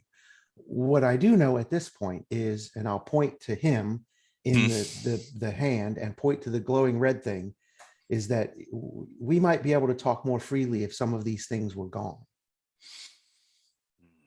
You must forgive me. I do not get guests very often, and often I do not know what their motives. When I do, I rarely know their motives. Your friend over there, the Glabrazoo, seems to have wishes to run a bit amok. Can you be assured that? May I be assured that he will not injure any more of my servants? And there, the 34 was the diplomacy roll. Got it. Fletcher, Yo. will you stand down, please?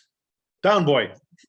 Ah, okay. There's a Scooby snack in it for you. He comes down to the ground and his lightning disappears. Okay. Indeed. Everything else we've encountered here has been a guard or some agent of Baphomet. So destroying them on sight is in our best interest. We, of course, had no idea that these were yours.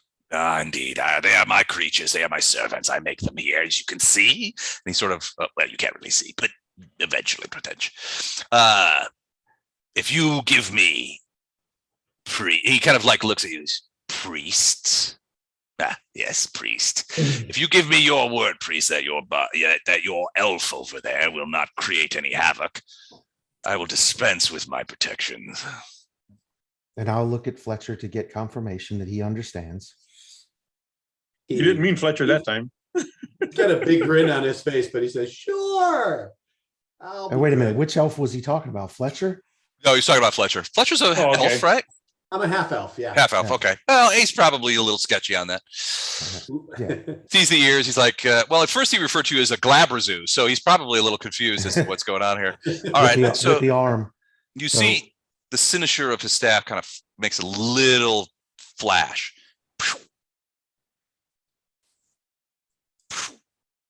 And Gatto, you feel the walls around you depart. That's going to kill you. Hold on a second. There we go. I'm trying to delete the field without deleting the thing. Deleting I thought it was a square aura you had around me. He keeps up the fire though.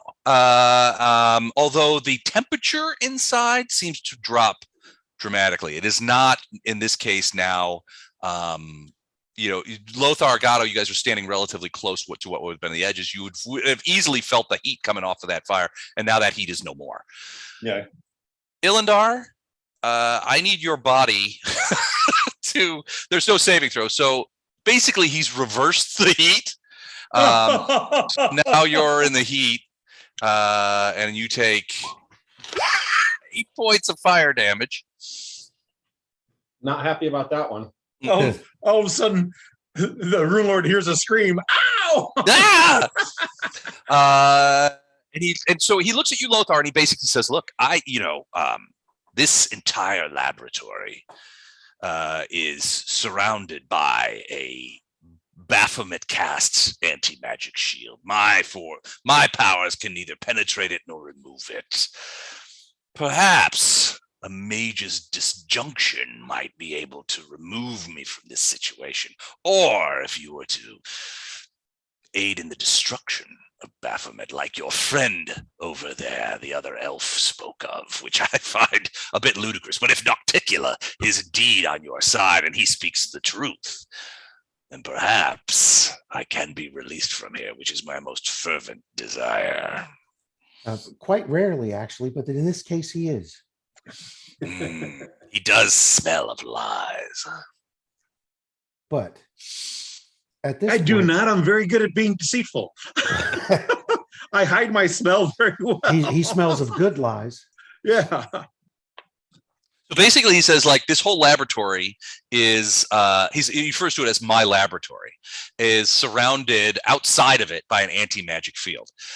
You're not sure what allowed you to penetrate it, but it may had something to do with that copper thing, because you certainly didn't feel yourselves passing through an anti-magic field. And also it may be like the prison doors, right? The prison doors, the cell doors are one-way doors. So maybe there's an anti-magic field waiting for you when you try to leave, which might be problematic. He also said that a mage's disjunction might help as well. So a mage's disjunction. It's like a 9th level spell we don't have. Well, I don't. Is it? It is indeed a 9th level spell. So all magical with are disjoined. That is, spells and spell-like effects are unraveled and destroyed completely. And each permanent magic item makes the thing. So we need Gordon's character to be 17th level before we can do that. okay.